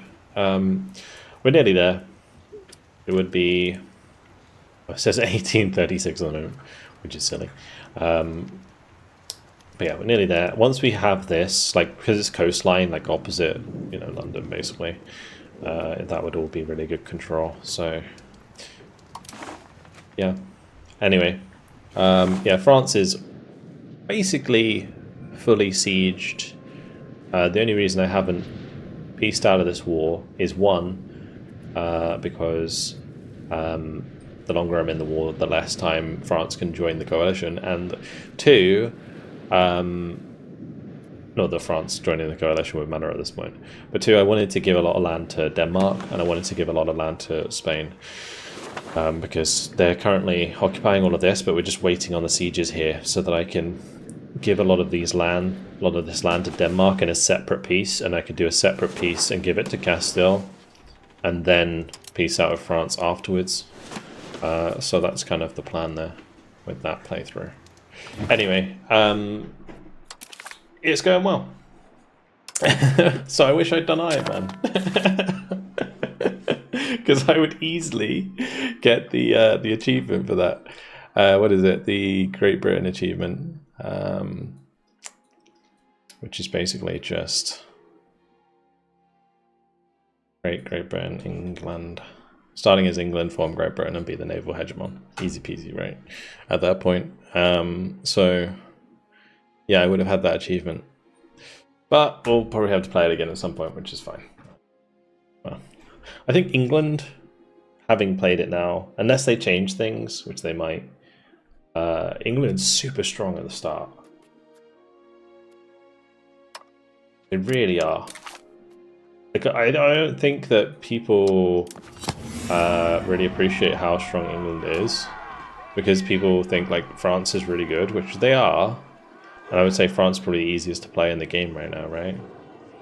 But England at the start of the game is unironically crazy good.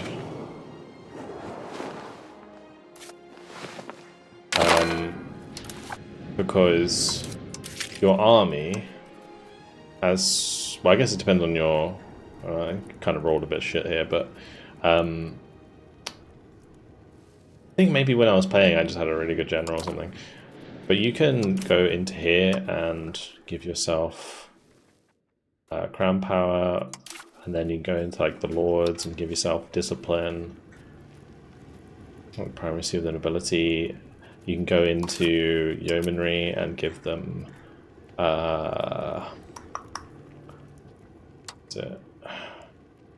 common militias, and then you end up with an army big enough that can really challenge France at the start. And as soon as you take 1 or 2 vassals from them, it's easy pickings. Anyway, that's going to be it. Closing the game, hands off. Hello, Barbara. Only strong in single player? Yeah, I imagine. Yeah, in multiplayer, if someone's playing France, you're boned, 100%. Yeah, I think I'm definitely going to wait till they balance the game more to play multiplayer, because I mean, France was always a big blue blob, right? But in multiplayer, most of the time, if somebody's like playing a country that is very strong, people team up on that country. So what used to happen is if you played France in the sessions that I used to play, you'd always be like, people would always either rush you, or like if you tried to do something crazy, like they would always like curtail you in another way or something. But yeah, I feel like in EU5, because the game's a lot slower, it'd be a lot harder to do that. You can't just like, I guess you can no CB people, but it would be a lot harder to follow through. Anyway, that is it for today. I'll be back tomorrow, 8 p.m, guys, for more EU5. It's been really, really good fun. Yeah, really, really good fun. Be back tomorrow to continue with Venice, and maybe we'll get economic hegemon tomorrow. I don't feel like we're that far off. If I just keep putting money back into my cities, we're going to be really rich really fast, because I'm taxing burgers like crazy, and we just need to keep increasing the tax base so that we can tax them all. So yeah, also like annexing the vassals and stuff, we'll do that as well. Yeah, it'd be great. Our income will skyrocket. So good fun, and thank you very much for the support today. Welcome to all the new people. Thanks for the follows. Thank you very much, Plutza, for the Prime. Historia, thanks to the raid. Thank you, Prodos, of course, for the raid as well. Thanks to the patrons. Thanks to the mods. Thanks to YouTube members. I'll be back tomorrow, 8 p.m. for more. Wait, tomorrow. I'm confused. It's Sunday. Sorry, we're not playing EU4 tomorrow, EU5 tomorrow. I apologize. We're not doing that. It's still Division Sunday. It's still Division Sunday. So the next EU5 stream will be Thursday, actually. Yeah, so sorry. It'd be a little while. My bad.